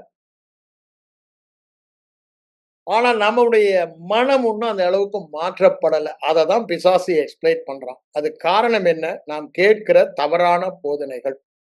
அதனால என்ன பண்ணிட்டோம், நாளடைவுல சபையில வியாதியோடு வாழ்வது தேவனுடைய சித்தம்னு நினைக்கிறோம். வேதம் தெளிவாய் சொல்லுகிறது. நான் வந்து அத எத்தனை வார்த்தை எடுத்துனாலும் சொல்லலாம். குஷ்ரோகி வரான், சித்தம் உண்டு சுத்தமாகுன்றார். மத்தேயு 8 1, 2 வசனத்திலேயே சொல்லிடுறார். பிதாவின் சித்தத்தையே செய்ய வந்தேன் யோவான் 6:38 என்னமோ சொல்றாரு. அப்போ அவர் செய்ததெல்லாம் சுகமாக்குகிறவராய் சுற்றி திரிந்தார். அப்போ சிலர் 10:38 பேதுரு பிரசங்கம் பண்ணுவதை பார்க்கிறோம் பொன்னேலி வீட்டுல.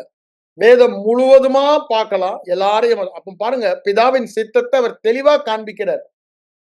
அங்க யோவான் சொல்லும் போது அப்போஸ்தலன் சொல்றான், பிரியமானவனே நீ உன் ஆத்துமாவில் வாழ்வது போல சரீர சுகத்தில் வாழ்ந்து சுகமாயிருக்க விரும்புகிறேன்றார். ஆண்டுடைய விருப்பத்தை ஆவியானவர் அங்க சொல்வதை பார்க்கிறோம். அதுதான் ஆண்டுடைய விருப்பம், ஆசை எல்லாம்.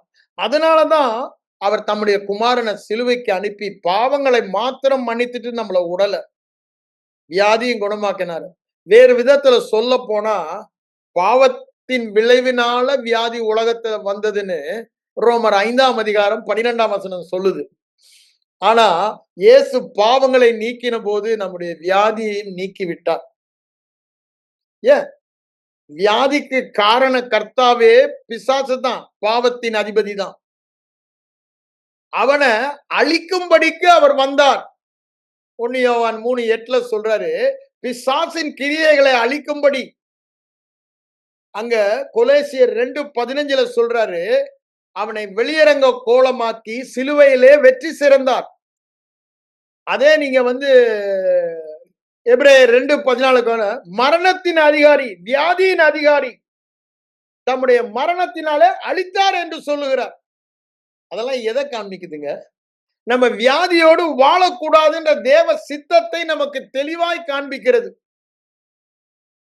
இயேசு வந்ததே அதற்குத்தான்.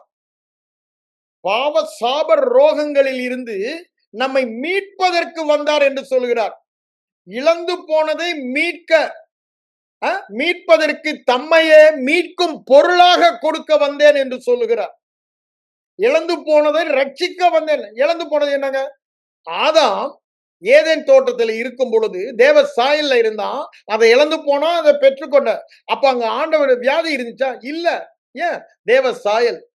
அங்க என்ன சொல்றாரு? அங்க 1ஆம் அதிகாரத்திலே 30, 31 வரும்போது, அவர் சிருஷ்டித்தெல்லாம் பார்க்கிறாரு.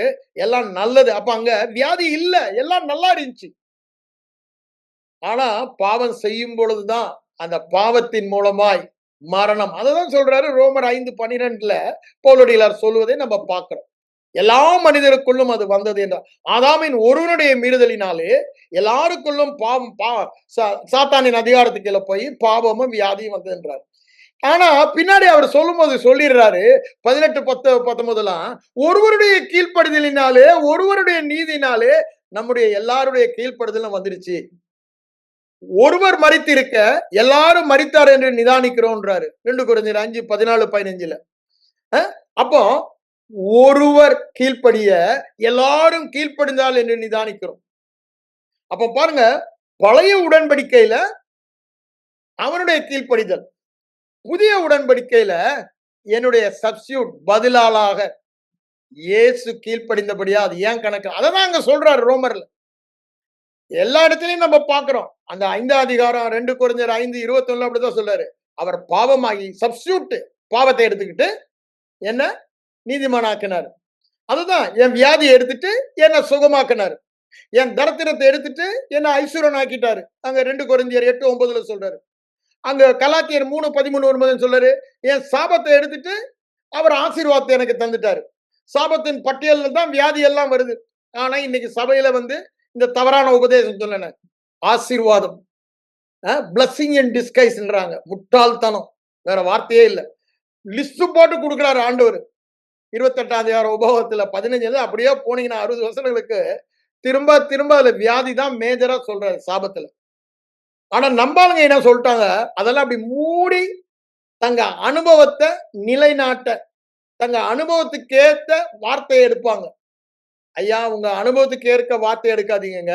வார்த்தையினால உங்க அனுபவத்தை it's a strong principle of the Bible. வார்த்தையினால உங்க அனுபவத்தை மாத்தணுமே ஒழிய அனுபவத்தினால வார்த்தையை நீங்க மாத்தவே முடியாது.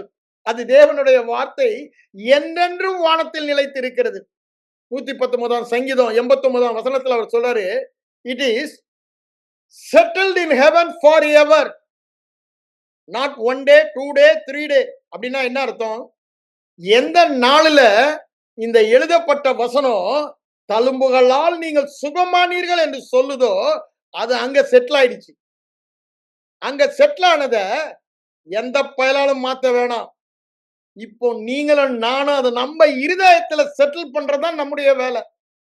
அதை இருதயத்துல செட்டில் பண்றோம்னா எழுதப்பட்ட வார்த்தையெல்லாம் வானத்தில் நிலைத்திருக்கிறது. அதை என் இருதயத்துல நிலைத்திருக்க பண்றேன்னா அப்படிதான் நான் வாழ்வேன்.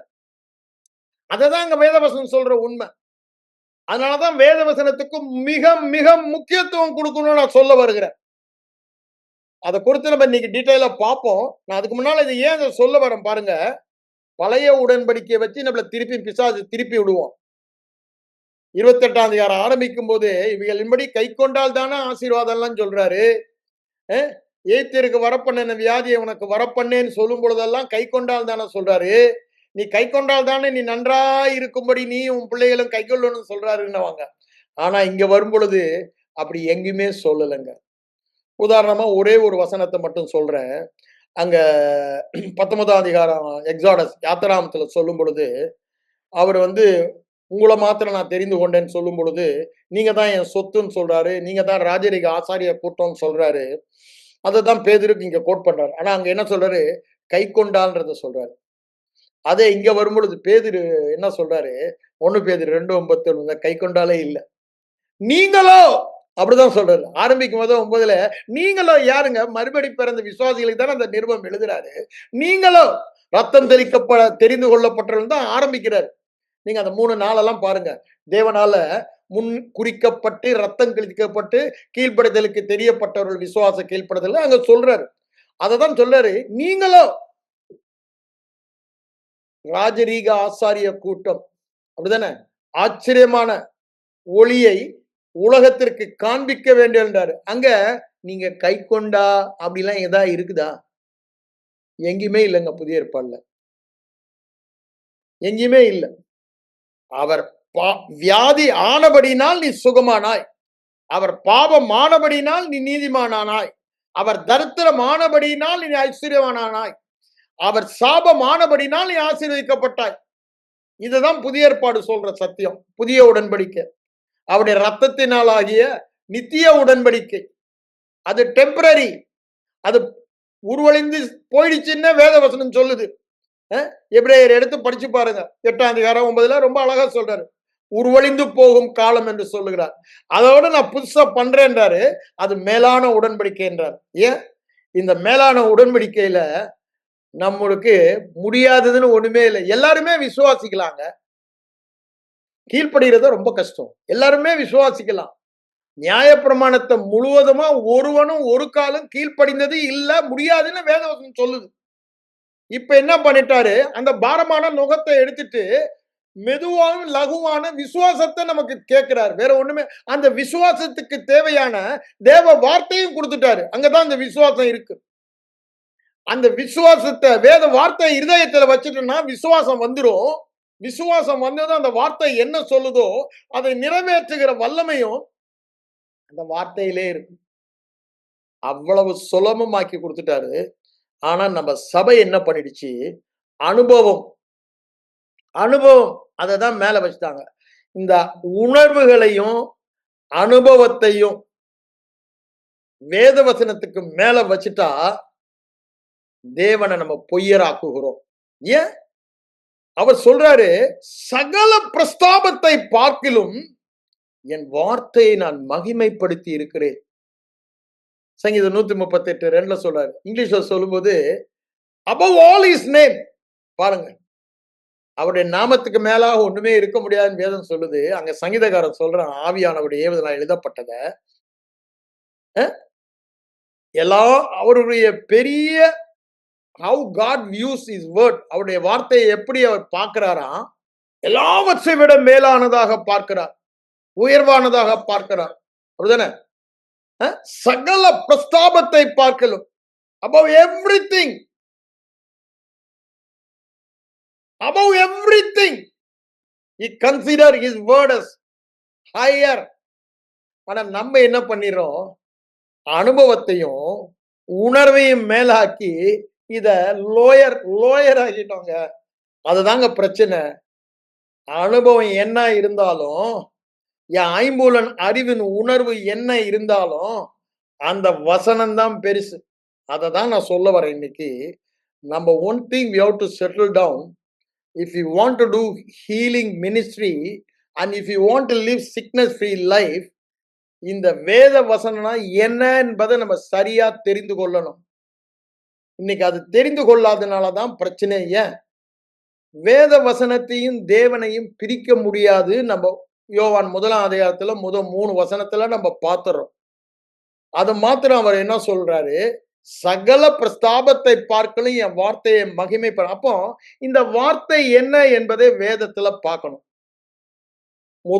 இந்த வேதத்தை குறித்த அறிவு இருந்தாதான் இந்த சுகம் பெறவும் முடியும், சுகமாக்கும் ஊழியத்தையும் செய்ய முடியும். அதனாலதான் சில காரியங்களை இப்ப நான் உங்களுக்கு அதுதான் ஆரம்பிக்கணும்னு நினைச்சேன். இதெல்லாம் இன்ட்ரோடக்ஷனா முன்னால சொல்லிட்டேன் உங்களுக்கு புரியும் விதமா.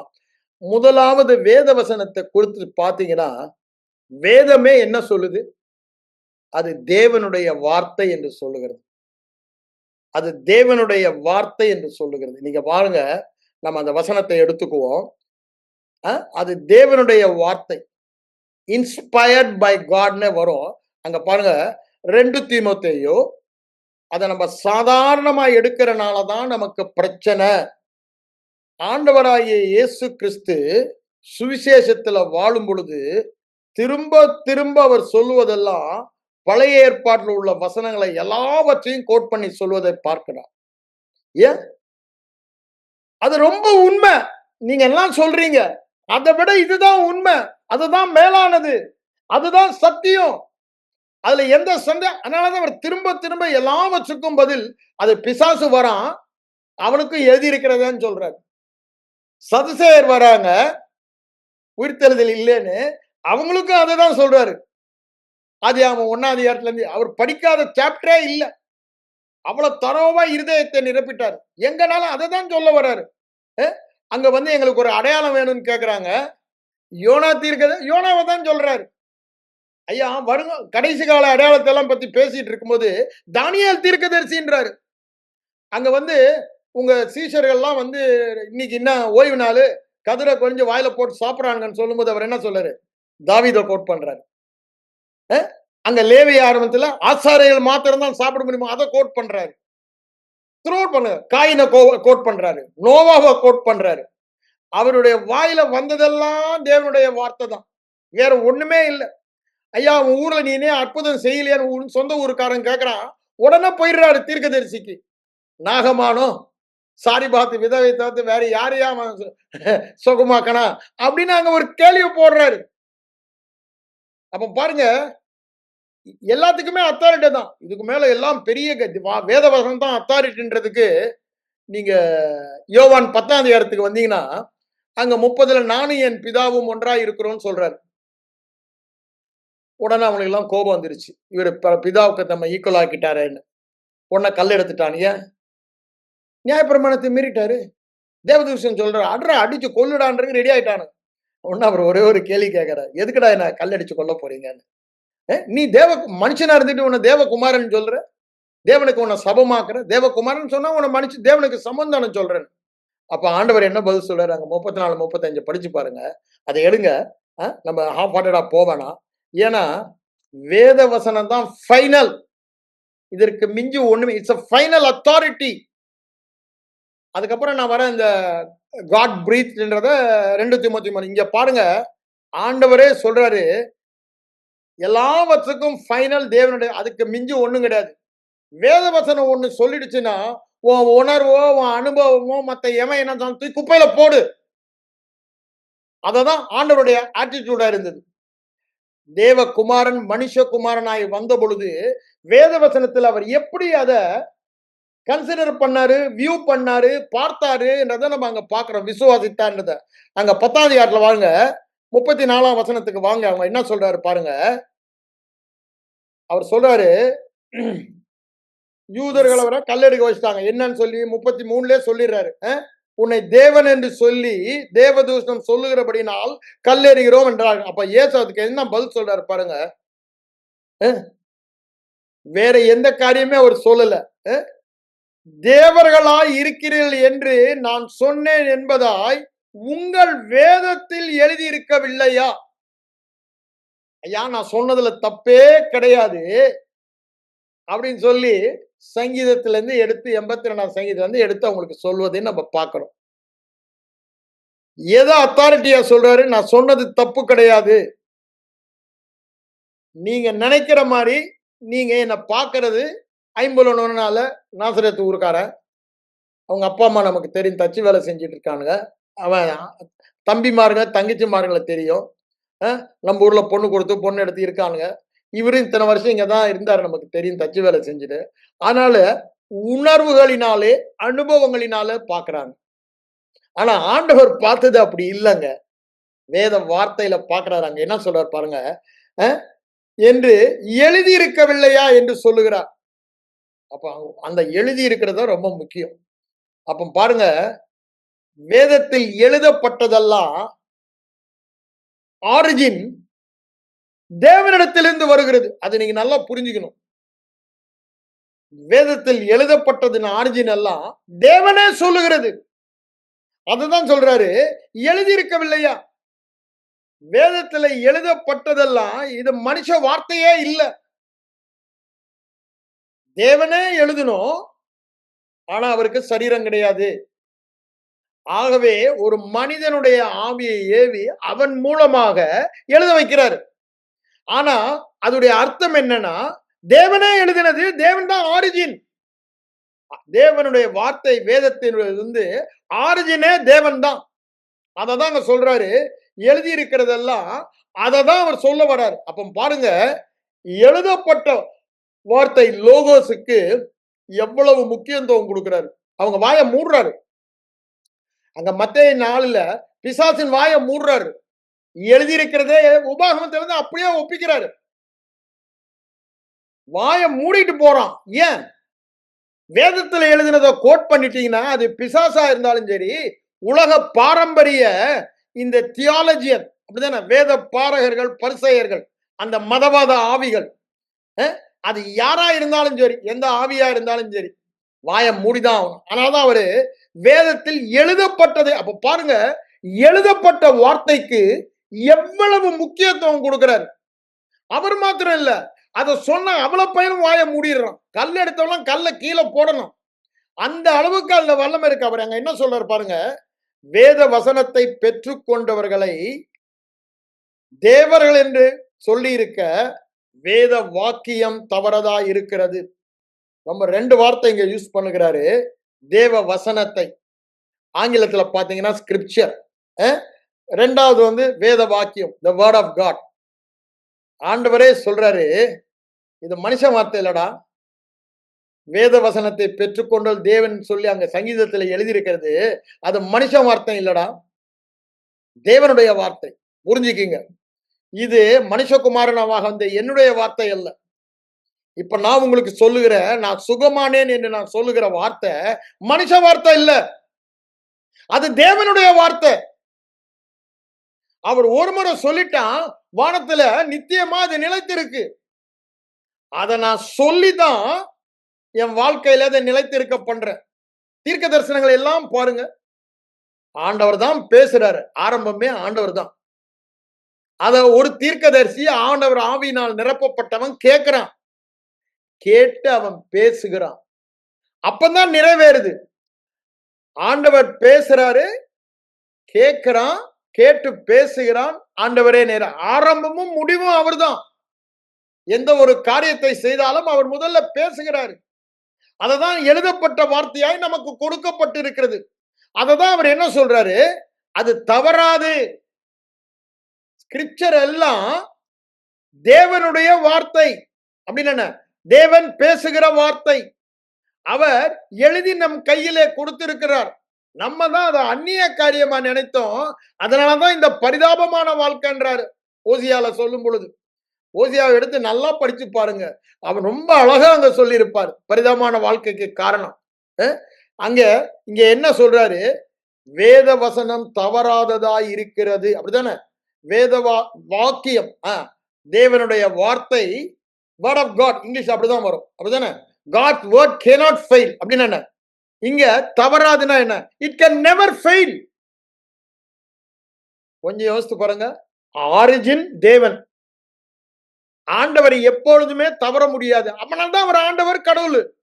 அப்போ அவருடைய வார்த்தையா இருக்கிறபடினால அது தவற முடியாது, அது அப்படிதான் நடக்கும், அதுதான் ஃபைனல். அததான் அந்த இடம் வந்தாதான் விசுவாசம், தெய்வீக சுகம், அந்த ஊழியத்தை செய்ய முடியும். அதனாலதான் அதை அழுத்தி திருத்தி சொல்றேன். இருதயத்துல ஒண்ணு நிலைத்து நிக்கணும். ஆண்டவர் சொல்லிட்டாரா, சுமித் விகல்சோதா தான் அடிக்கடி சொல்லுவார், எத்தனை பணத்தை உயிரோடு எழுப்பினவர் அவர் அடிக்கதான், if God says it that settles me for ever. அவர் கவலையே படமாட்டார்.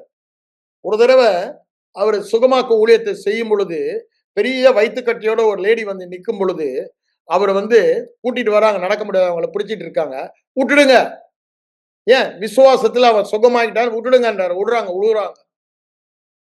திருப்பி தூக்க சொல்றாரு, திருப்பி விட்டுடுங்கன்றாரு. விட்டதும் கீழே விழுந்து தூக்குறாங்க. அப்ப கூட்டத்துல இருந்து ஒருத்தன் சத்தம் போடுறான், அட அட மொரடா, அட எருமையா, யூ ப்ரூட் அப்படின்றான். உனக்கெல்லாம் இருதயமே கிடையாதா? இந்த எத்தனை தடவை உளுந்து இதா, இது எவ்வளவு பெரிய வயிறை வச்சுட்டு எவ்வளவு வேதனையோட வந்திருக்காங்க, தூக்கி தூக்கி கீழே போடுறீங்களாடா. ஒரே வார்த்தை சொன்னாரு, I know what I am doing, நீ உன் வேலையை பாரு. ஏன்? he knows, he knows, he knows. if God what says, it is so only. அதான் தேவன் சொல்லிட்டா அதான் ஃபைனல். 4 தடவைங்க, 5ஆம் தடவை தான் அந்த கட்டி வெடிச்சு சுகமாயி ஹோல் காங்கிரிகேஷன் கைத்தட்டது. ஏன்? 4 தடவையும் அவரு உணர்வுகளையோ அனுபவத்தையோ சார்ந்து கொள்ளல. கொஞ்சம் கூட மனுஷனை கொடுத்த எண்ணமே இல்லை அவருக்கு. ஆண்டவருடைய வார்த்தை எல்லாவற்றுக்கும் ஃபைனல். அவர் வியாதியஸ்தருக்கு சுகமாக்க என்ன சொன்னார்னா, நான் சுகமாக்குவேன், அவர் அதை செய்வாரு. என்னுடைய வேலை அதை விசுவாசித்து விசுவாசத்தை கிரியையில காண்பிப்பதுதான். நான் அதை விசுவாசித்து கிரியையில காண்பிக்கும் போது அவர் தான் சுகமாக்குறாரு. நான் என்ன பார்க்க போறது இல்ல. உணர்வையோ அனுபவத்தையோ அவர் சார்ந்து கொள்ளவில்லை. அதான் நான் சொல்ல வரேன். If God says it is settled forever. அதுக்கப்புறம் அது மாற்றவே முடியாது. அததான் சொல்றாரு. அது தவற முடியாது, அதை மாற முடியாதுன்றாரு. வேத வசனத்தை குறித்து நான் அடிக்கடி சொல்லுவது இதுதான் சொல்லுவேன். இட் இஸ் இனரட் அப்படின்னா என்ன? அது தன்னில் தானே தான் சொல்லுகிறதை சொல்ல தவற முடியாதது. அது இன்விசிபிள், காணக்கூடாதது. அப்படிதானே? அது இன்ஸ்பயர்ட் பை காட், தேவன் உடைய மூச்சு, பிரீத். அததான் அங்க சொல்றாரு. இன்ஃபாலியபிள், தவறவே முடியாது. இம்மியூட்டபிள், மாறவே முடியாது. அது நித்தியமானது. நீங்க வேதம் முழுவதுமா பார்க்கலாம். வேத வசனத்தை குறித்து இதுதான் சொல்றாரு. இனரட், இன்விசிபிள், இன்ஸ்பயர்ட், இம்மியூட்டபிள், இன்ஃபாலியபிள். இதுதான் வேத வசனத்தை குறித்து வேதனம் பார்க்குது. இங்க அதை தான் அவர் சொல்ல வராரு. இட் இஸ் இன்ஃபாலியபிள், தவறாததா இருக்க. அங்க 89ஆம் சங்கீதத்தை நீங்க பாத்தீங்கன்னா அதை தான் அங்க அவர் சொல்லுவார். 39ஆம் வசனம் வரும்பொழுது ஐ திங்க் அங்க அதை தான் அவர் சொல்றாரு. அப்படிதானே? வாயில் இருந்த வார்த்தை பிசகுவதில்லை, தவறுவதில்லை. அதாவது அவர் ஒரு முறை சொல்லிட்டாருன்னா அதான் ஃபைனல். இன்னைக்கு திரும்ப திரும்ப அவர் சொல்லிட்டு இருக்காரா? வெளிச்சம் உண்டாக கடவுது, வெளிச்சமும் இருளும் பிரிய கடவுள் சொல்றதே இல்லைங்க. What he says, all universe அவருடைய வார்த்தையினால அப்படியே பிடிச்சு நடந்துகிட்டு இருக்கு. வார்த்தையினால காக்கிறார்.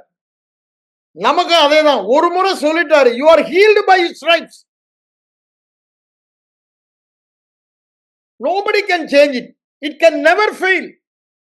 Why it is failing? இதுதான் இந்த தேவ வார்த்தையை குறித்து ஆண்டவருக்கு இருந்த அந்த உறுதியை பாருங்க, அந்த நிச்சயத்தை பாருங்க. பழைய ஏற்பாடுல உள்ள வார்த்தையில அவர் ஃபுல்லா தரோவா இருதயத்தை நிரப்பி இருந்தார் தியானித்து. அத பாருடைய நிச்சயத்தை பாருங்க, அது தவற முடியாதுடா. ஏன்? பழைய ஏற்பாடு ஃபுல்லா அதுதானே சொல்றாரு. 89ஆம் சங்கீதத்தை பாருங்கன்றாரு. அங்க என்னாகமம் 23:19 பாருங்கன்றாரு. ஏன்? அதெல்லாம் அவர் படிச்சு இருதயத்தை நிரப்பினால சங்கீதம் முழுவதுமா அவர் தியானித்தவர். ஆனால் அங்க சங்கீதகாரன் திரும்ப திரும்ப அதான் சொல்றான். அதை தான் பிரஸ்தாபப்படுத்தி இருக்காரு. அவருடைய வார்த்தை தான் சமூலமும் சத்தியமும். அப்படித்தானே சொல்றாரு. 7 தரம் புடமிடப்பட்டு பியூர் அப்படின்னு நிரூபிக்கப்பட்டது. 12ஆம் சங்கீதத்திலும் சொல்றாரு. 12:6 சங்கீதம் 18:30 சொல்றாரு. 119 சொல்றாரு. திரும்ப திரும்ப அது சொல்லுவதெல்லாம் அதுல கொஞ்சம் கூட கலப்படம் இல்லைன்னா 100% பர்ஃபெக்ட். பர்ஃபெக்ட் தாங்க அந்த வார்த்தை.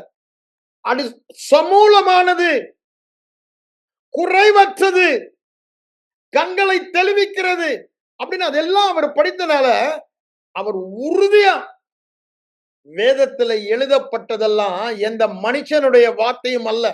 அதுதான் நம்ம இருதயத்துல அவருக்கு இருந்த அந்த இது வரணும்.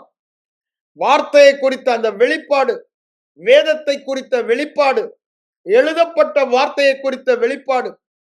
நீங்க சுவிசேஷம் ஃபுல்லா நான் எடுத்து உங்களுக்கு சொல்ல, ஆனா நீங்க அதை ஹோம்ஒர்க்கா பண்ணுங்க. பைபிள் காலேஜ் ஸ்டூடெண்ட்ஸ், நான் சொல்றதுன்னா உங்களுக்கு சொல்லலாம், நமக்கு டைம் பத்தாது. நம்ம 6 நாள்ல இந்த சப்ஜெக்டை முடிக்கணும். ஆனா நான் மேலோட்டமா தான் உங்களுக்கு அதை நான் சொல்றேன். அதோடைய இம்பார்ட்டன்ஸ, அத முக்கியத்துவம், அதை தெரிந்து ஆண்டவருக்கு இருந்த அந்த உறுதி வந்துச்சு பாருங்க. எல்லா இடத்திலும் யாரு என்ன சொன்னாலும் சதிசேயருக்கும் அதுதான் சொல்றாரு, பரிசேயருக்கும் அதுதான் சொல்றாரு, வேதபாரருக்கும் வேற இடத்துல இருந்து அவர் சொல்றதே இல்லை. தான் புத்தியில இருந்தெல்லாம் சொல்றதே கிடையாது. இன்டலெக்சுவல் வேதவசனம், தட்ஸ் ஃபைனல் அத்தாரிட்டி. அவ்வளவு பேரும் வாய மூட்டு போறோம். அது பிசாதா இருக்கட்டும், ரிலிஜியஸ் ஸ்பிரிட்டா இருக்கட்டும். கல்ல எடுத்தவெல்லாம் கல்ல கீழே போடுறான். அப்படிதான் அங்க அவர் சொல்றாரு. ஏன்? வேத வாக்கியங்கள் தேவனே ஆரிஜின். That is final. அது ஒருபோதும் தவறாது. Every time it does what it chase. நீங்க உடனே கேட்கலாம், என் வாழ்க்கையில நடக்கல பிரதர். காரணம் என்ன? அந்த வேத வசனத்தை எப்படி ஆண்டவர் எடுத்துக்கொண்டாரோ அப்படி நம்ம எடுக்கல. அங்க சொல்றாரு தெசலோனிக்கே 1 தெசலோனிக்கே 2ஆம் அதிகாரம் 13ஆம் வசனத்துல அவங்க எல்லாம் எப்படி எடுத்துக்கொண்டாங்களாம்? தேவனுடைய வார்த்தையாகவே பாருங்க, origin is from God, so it is final. அதற்கு மிஞ்சி ஒண்ணுமே இல்ல அப்படின்னு அவங்க எடுத்துக்கொண்டபடினால உங்களுக்குள்ள விசுவாசிக்கிற உங்களுக்குள்ள வல்லமையாய் கிரியை செய்கிறது என்றார். அததான் மரியாளுக்கும் அங்க சொல்லுவதை நம்ம பார்க்கிறோம். அப்ப பாருங்க, அந்த ஆட்டிடியூட் தான், அந்த விசுவாசம் தான், அவ்வாறு அதை நாம் கணிக்கிறது தான் வேத வசனத்தை.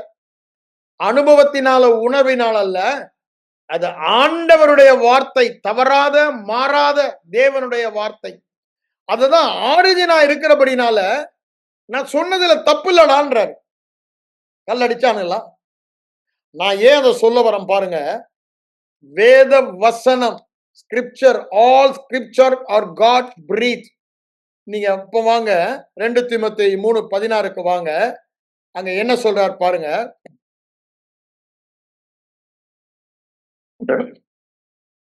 அங்க தீமோத்தேயுக்கு எழுதும்போது அங்க பவுலடிகளார் சொல்லுகிறத நம்ம பார்க்கிறோம். என்ன சொல்றாரு பாருங்க.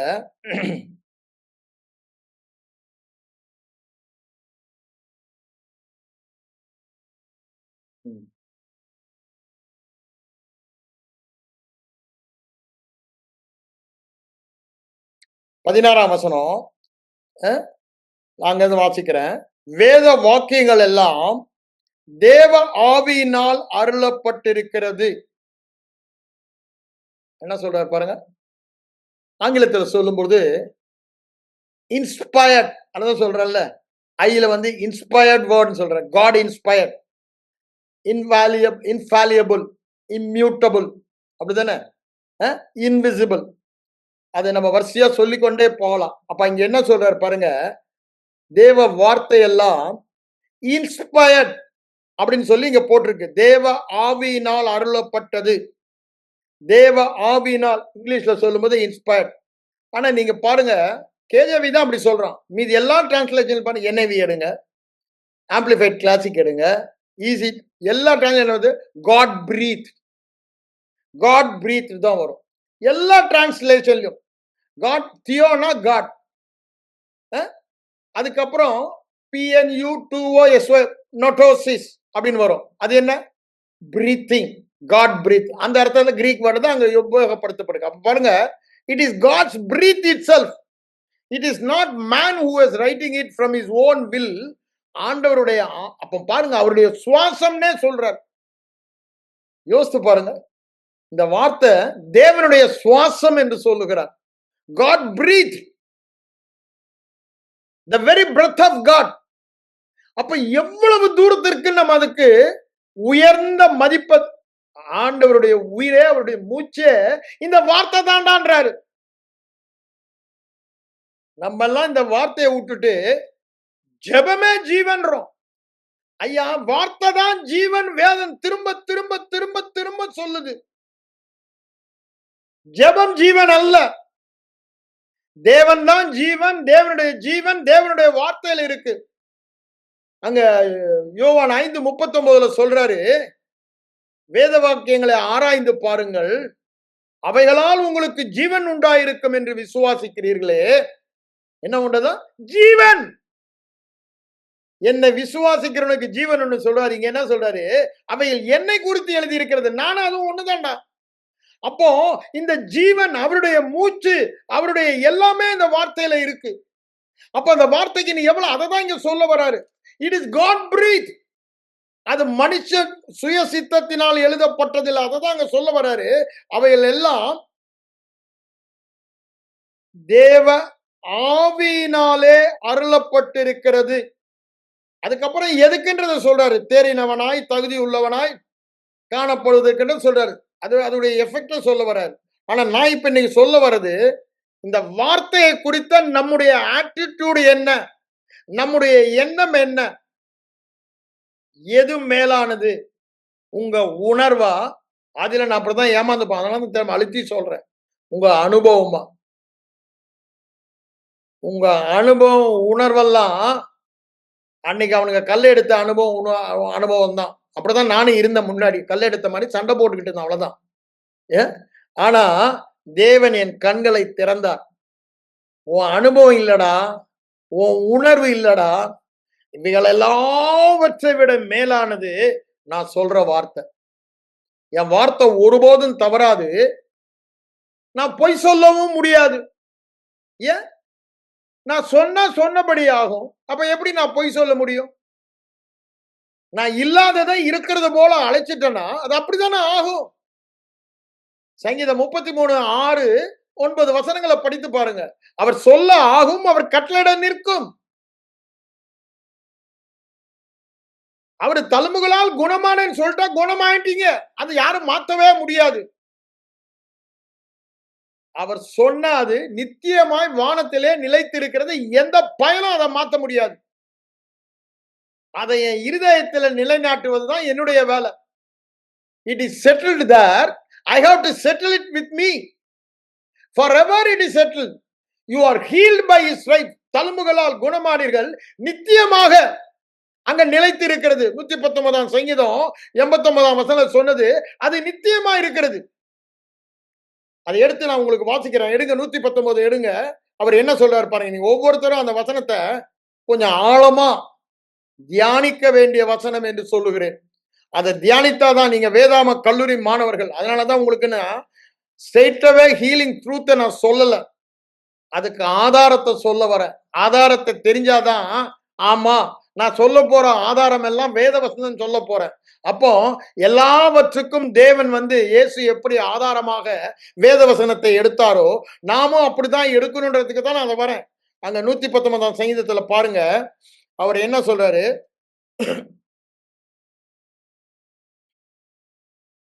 119 சங்கீதத்துல 89 வசனத்தை எடுங்க. அவர் என்ன சொல்றாரு பாருங்க. அங்க உமது வசனம் என்றென்றைக்கும் வானங்களில் நிலைத்திருக்கிறது.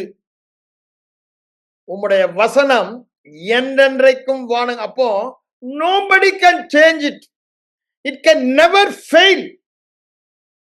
If forever, eternally it is settled issue. அவர் ஒரு வார்த்தை சொல்லிட்டாருன்னா it is eternally settled, eternally established. You cannot go out of the boundary of the word of God. அந்த வார்த்தையின் எல்லையை விட்டு நீங்க வெளியே போக முடியாது. It is settled. It is established forever. அததான் அங்க சொல்ல வருகிறார். இங்க என்ன சொல்ல பாருங்க. என்றென்றைக்கும் என்றென்றைக்கும் தழும்புகளால் சுகமானேன் என்பது என்றென்றைக்கும் அது தரையில் விழுவதே இல்லை. அதை எவராலும் மாற்ற முடியாது. அது மாறாததாய் இருக்கிறது. அது அழியாததாய், இட் cannot be changed. பிசகாது, அப்படிதானே? தவறாததாய் இருக்கிறது. நிறைய வார்த்தை சொல்லலாம். அங்க பாருங்க மத்தேயு 24 என்ன சொல்றார் பாருங்க. மத்தேயு 24 எடுங்க. அங்க அவங்க ஆண்டவர் எல்லாமே வசனத்தை கோட் பண்ணி சொல்றது தானே. அங்க அந்த வசனத்தை குறித்து அவர் சொல்றத பாருங்க. மத்தேயு 24 35 வசனம் சொல்ல பாருங்க. வானமும் பூமியும் ஒளிந்து போ, என் வார்த்தைகளோ ஒளிந்து போவதில்லை.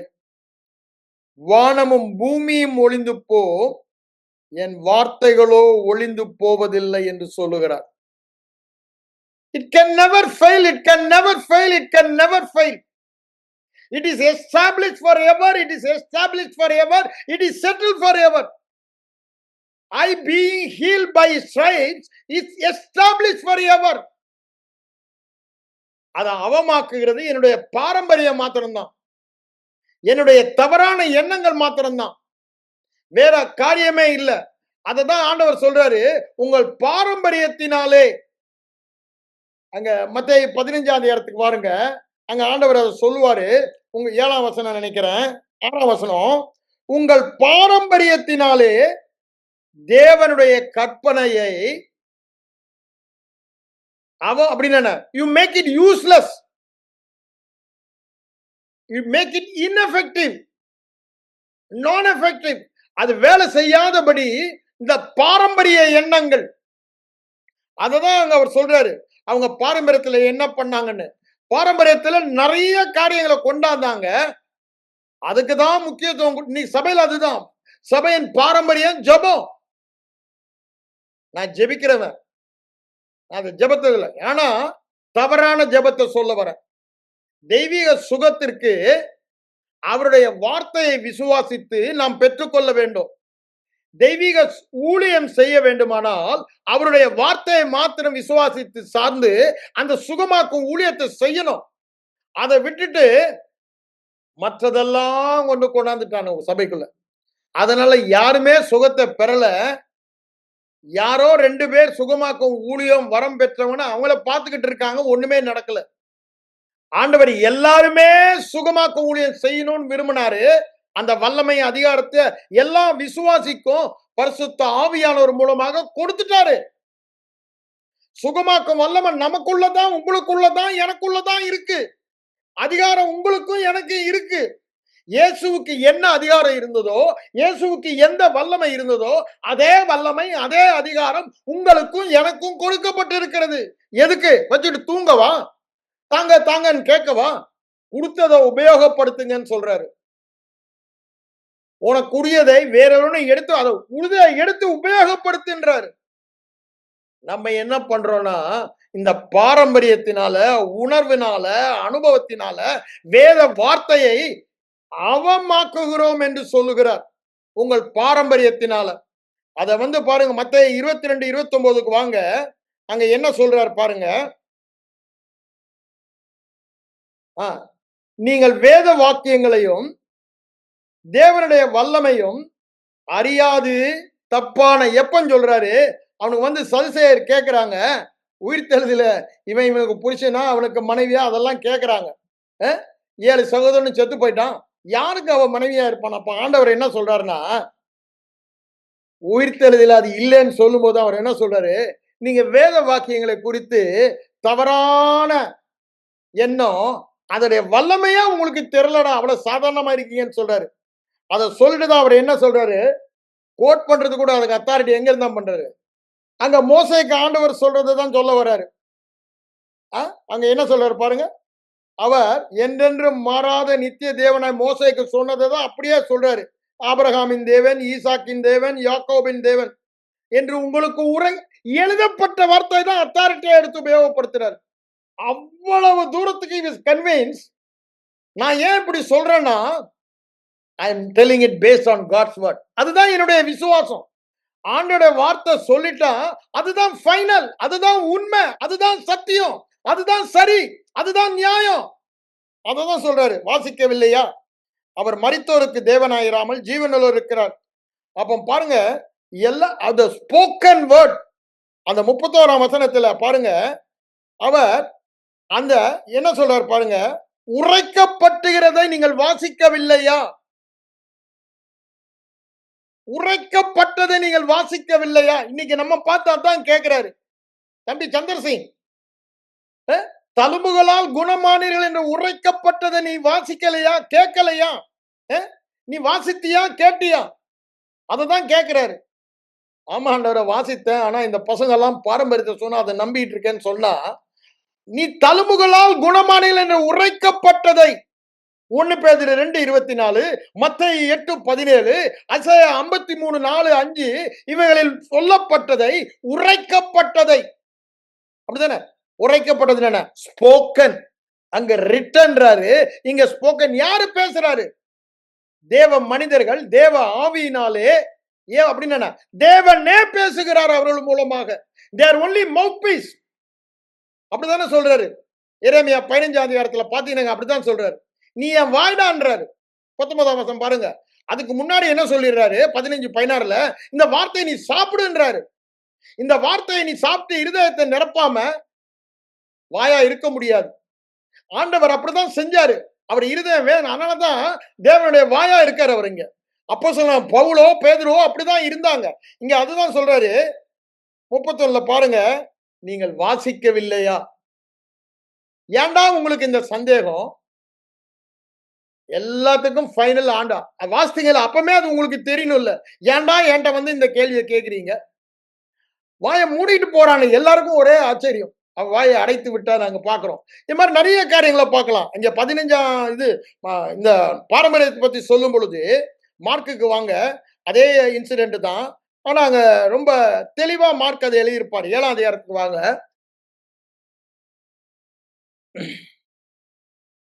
ம். அங்க பாருங்க, அவர் என்ன சொல்றாரு? 9ஆம் வசனத்துல, உங்கள் பாரம்பரியத்தை கைக்கொள்ளும்படிக்கு அங்க பழைய ஏற்பாடுல தேவ வார்த்தை தான். கட்டளையை வியர்த்தமாக்கினால் நன்றாய் இருக்குமா? வியர்த்தம்னு என்னங்க? யூஸ்லெஸ். பாரம்பரியம் யூஸ்ஃபுல். அப்படிதான் நம்ம இப்ப இருக்கோம். பாரம்பரியம் எல்லாம் நமக்கு சில காரியங்கள சொல்லிடுச்சு. வியாதி பட்டுச்சுன்னா, நீ ஜெபம் பண்ணணும். அப்படின்னு நெறைய காரியங்கள சொல்ட்டாங்க.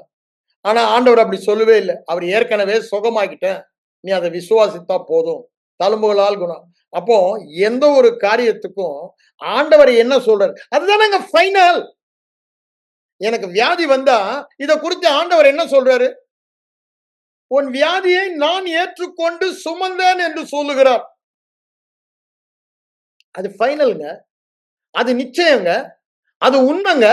அது சத்தியங்க. அது மாறவே மாறாது. அது தவறவே தவறாது. ஆண்டவருக்கு அந்த ஆட்டிட்யூட் தானே இருந்துச்சு. அதே ஆட்டிட்யூட் தானே உங்களுக்கும் எனக்கும் இருக்கணும். அவருடைய பிள்ளைகளுக்கு.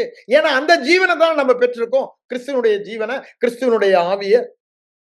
அததான் அங்க அவர் சொல்றாரு. நீங்கலாம் வாசிக்கலையாடா? நானும் வாசித்த மாரி நீங்களும் அவரும் அந்த வாழ்க்கை வாழ்வதற்கு காரணம் எல்லாம் வேத வசனம் தான். பழைய ஏற்பாடுல ஒண்ணுதான் உங்களுக்கு அப்ப இருந்தது. இந்த புது உடன்படிக்கையின் ஸ்லாக்கியங்கள்லாம் ஆனா அதுல அவர் ஊறி இருந்தனால சோக்ட் இன் த வேர்ட் எல்லாம் ஃபுல்லா எடுத்து பாருங்க. எனக்கு அதான் ரொம்ப பிடிச்சது. எங்க வாய திறந்தாலும் தன்னுடைய கருத்தே அவர் சொல்லல. வேதத்தில் எழுதி இருக்கிறத தான் சொன்னாரு. நீங்க வாசிக்கலையாடான்னு தான் அங்க கேட்கிறாரு. இங்க பாருங்க அவர் என்ன சொல்றாங்க. உங்க ஏன் அவங்க என்ன பண்ணுவாங்க என்ன சொல்றாரு பாருங்க. கை கழுவாம சாப்பிட்டாங்களாம். அத ஒரு பெரிய இஷ்யூவா வந்து குற்றம் பிடிக்கிறாங்க. அப்பதான் அத சொல்லும்போது 3ஆம் வசனம் பாருங்க. பரிசேயர் முதலிய யூதர்கள் அனைவரும் முன்னோருடைய பாரம்பரியத்தை கைக்கொண்டு அடிக்கடி கை கழுவுவாங்களாம். இல்லன்னா சாப்பிட மாட்டாங்களாம். அது மாத்திரமல்ல, கடையிலிருந்து வரும்போது ஸ்நானம் பண்ணாமல் சாப்பிட மாட்டார்கள். செம்புகளையும், கிண்ணங்களையும், செப்பு குடங்களையும் அங்க என்ன ரொம்ப அழகா சொல்லிட்டு போறாரு பாருங்க. கழுவுறதும் அல்லாமல் வேறு அநேக ஆசாரியங்களை கைக்கொள்ளுவார்கள். அதனாலதான் ஆண்டவரை பார்த்துட்டு இப்படி கேட்கிறாங்க. முன்னோருடைய பாரம்பரியம். இன்னைக்கு அதேதான் சபையுடைய பாரம்பரியம். சபையுடைய பாரம்பரியம். அதுதான் இடைஞ்சலா இருக்குது. ஏன் கை கொள்ளாமல் சாப்பிடணும்? அப்பதான் ஆண்டவர் சொல்றாரு, ஐயா அங்க தீர்க்கதரிசி தான் ஒரு கோட் பண்றாரு. ஏசாயா தீர்க்கதரிசி உங்களை குறித்து நல்லாவே சொல்லியிருக்காயான்னு அதுவும் வார்த்தையில தான் சொல்றாரு. அதை சொல்லிட்டு தான் அங்க பாருங்க 9ஆம் வசனத்துல உங்கள் பாரம்பரியத்தை கை கொள்ளும்படிக்கு தேவனுடைய கட்டளையை அவமாக்குகிறீர்கள் இங்க வியர்த்தமாக்குகிறீர்கள் என்று சொல்லுகிறார். You make it useless null and void. ஏன் அங்க தெசலோனிக்கே சபையார் சாரி என்ன பண்ணாங்கன்னா அதை தேவ வார்த்தையா ஏற்றுக்கொண்டபடியால் அதுதான் ஃபைனல், அதுதான் யூஸ்ஃபுல், அவங்களுக்கு பிரயோஜனப்பட்டது. இவங்க ஆட்டிடியூட் தான். அதனாலதான் அங்க சொல்றாரு, நீங்கள் விசுவாசம் இல்லாமல் கேட்ட இது தேவனுடைய வார்த்தைன்னு விசுவாசம் இல்லாமல் கேட்டபடியால் அது உங்களுக்கு பிரயோஜனப்படல. என்னமோ சொல்லியிருக்காரு வேதத்துல. You take it so lightly. சாதாரண வார்த்தை இல்லைங்க, சாதாரண வார்த்தை இல்ல. God breath. அவருடைய மூச்சே இதுதான், அவருடைய ஜீவனே இதுதான். அதனாலதான் சொல்றாரு ஆராய்ந்து பாருங்கள், அதனால உங்களுக்கு ஜீவன் உண்டு. அப்ப பாருங்க, தேவனுடைய ஜீவனே வார்த்தை தான். The sum and substance of God is word. That is why he has magnified his word above everything. His word is established forever. அது மாறவே மாறாதுன்றாரு. அங்க ஏசாயா 40 சொல்லுவாரு. 1 பேதுரு 1 20 21 அதை சொல்வதை நம்ம பார்க்கலாம். இங்க என்ன சொல்றாரு பாருங்க. 13ஆம் வசனத்துக்கு பாருங்க. நீங்கள் போதித்த உங்கள் பாரம்பரியத்தினால் தேவ வசனத்தை அவமாக்குகிறீர்கள். என்ன பண்றீங்க? அவமாக்குகிறீங்க. வேத வசனத்தை விட்டுட்டீங்க. பாரம்பரியத்தை பிடிச்சிட்டீங்க. அதுதான் இன்னைக்கு சபைக்கு பிரச்சனை. வியாதியோடு வாழ்றது, சுகமாக்கும் ஊழியத்தை. ஐயா, மறுபடியும் பிறந்த அத்தனை பேரும் வியாதி இல்லாத வாழ்க்கை வாழணும். மறுபடியும் பிறந்த அத்தனை பேரும் சுகமாக்கும் ஊழியத்தை செய்யணும்.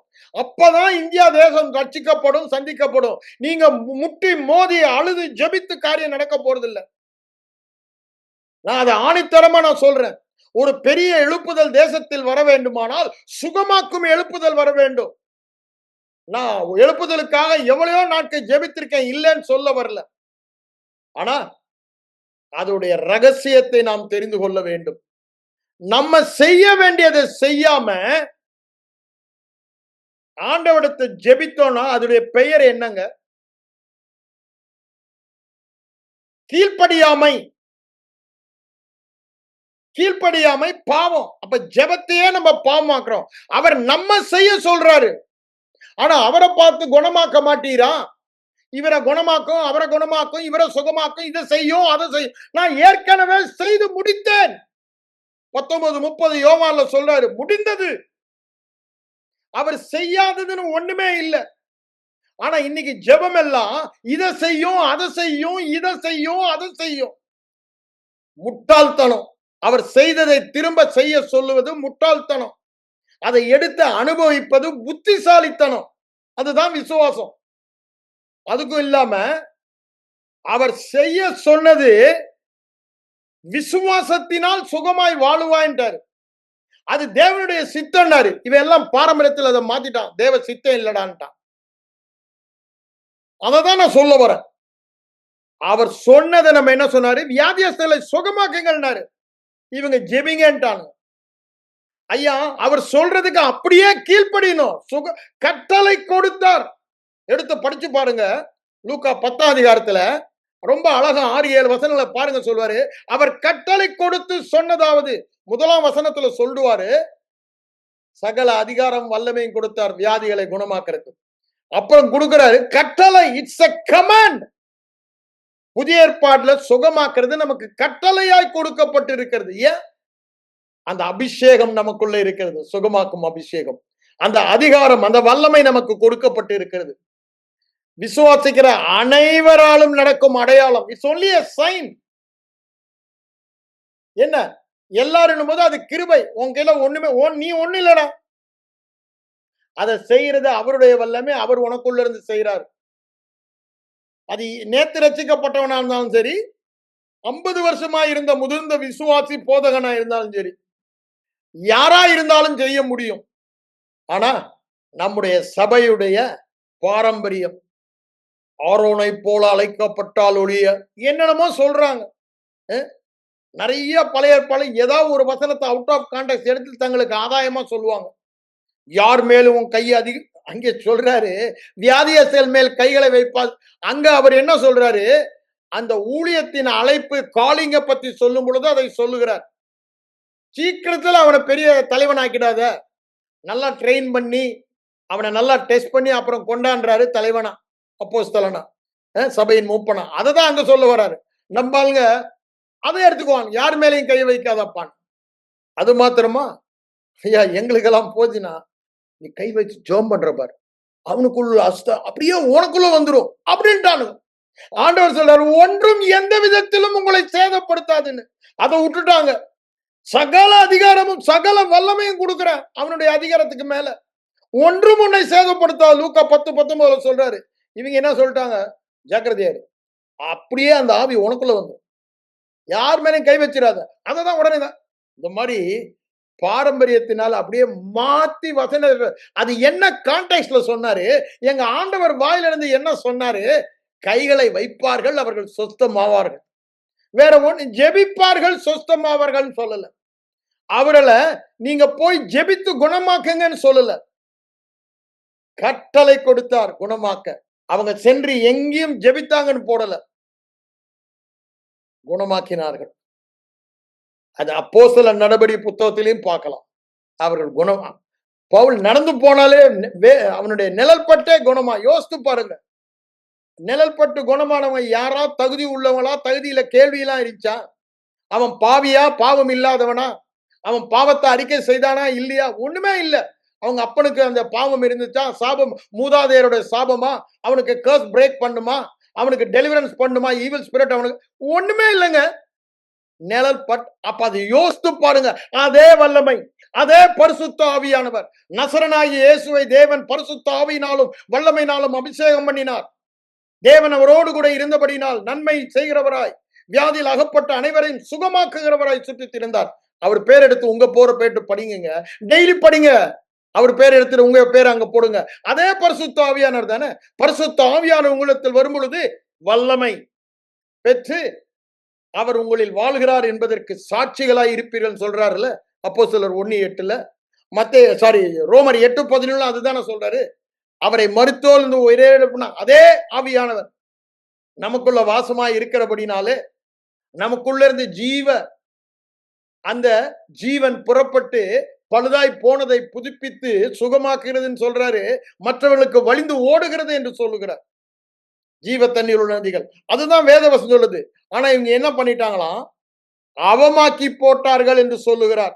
வியர்த்தமாக்கி போட்டார்கள் என்று சொன்னார். அவமாக்கி போட்டார்கள், வியர்த்தமாக்கி போட்டார்கள். இன்னைக்கு அதுதான் சபையில நடக்குது. ஆண்டவர் அதை தான் இன்னைக்கு சொன்னார்.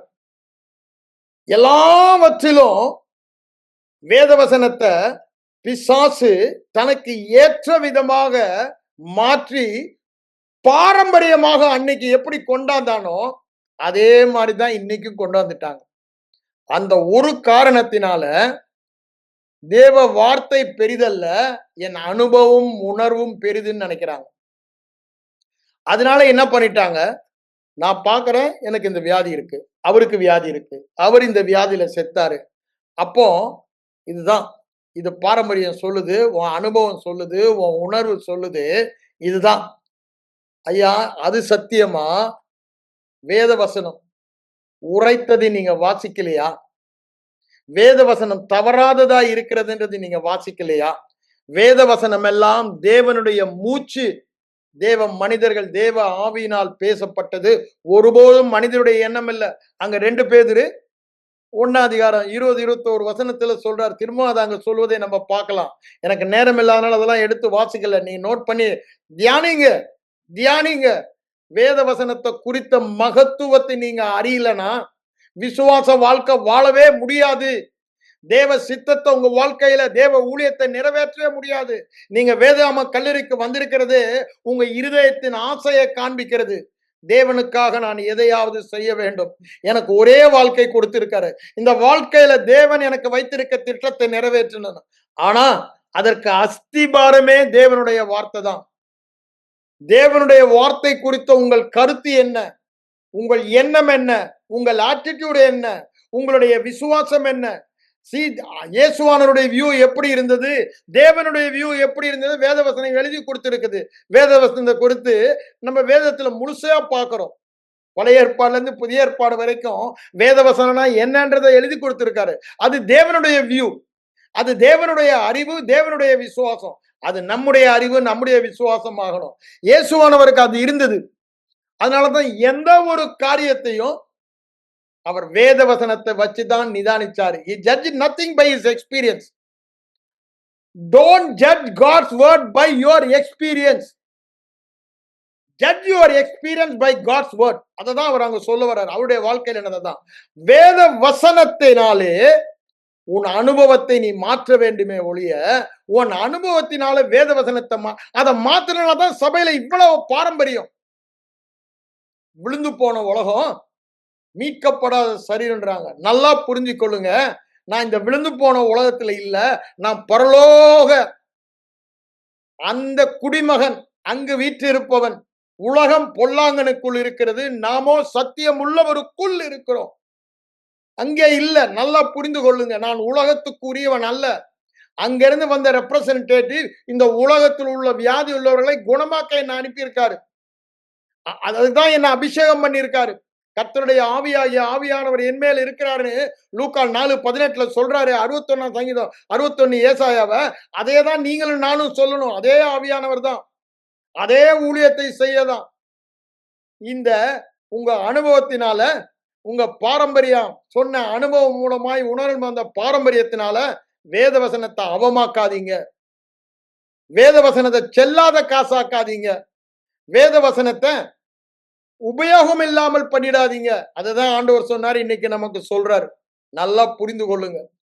வேத வசனம் உங்களுக்கு உபயோகமா இருக்கணும்னா, பிரயோஜனமா இருக்கணும்னா, அதுல விசுவாசம் சேர்க்கப்படணும்னா, வேத வசனத்தை குறித்த ஒரு வெளிப்பாடு நமக்கு வேணும். என்ன வெளிப்பாடு? It is inspired by God. அதாவது தேவனுடைய மூச்சு. It is infallible. அது தவறவே முடியாது. அப்படிதானே? இம்மியூட்டபிள். அது மாறவே நித்தியமாக அங்க நிலைத்து இருக்குதுன்னா அது நித்தியம். ஒரு தடவை சொல்லிட்டார்னா எட்டர்னல்.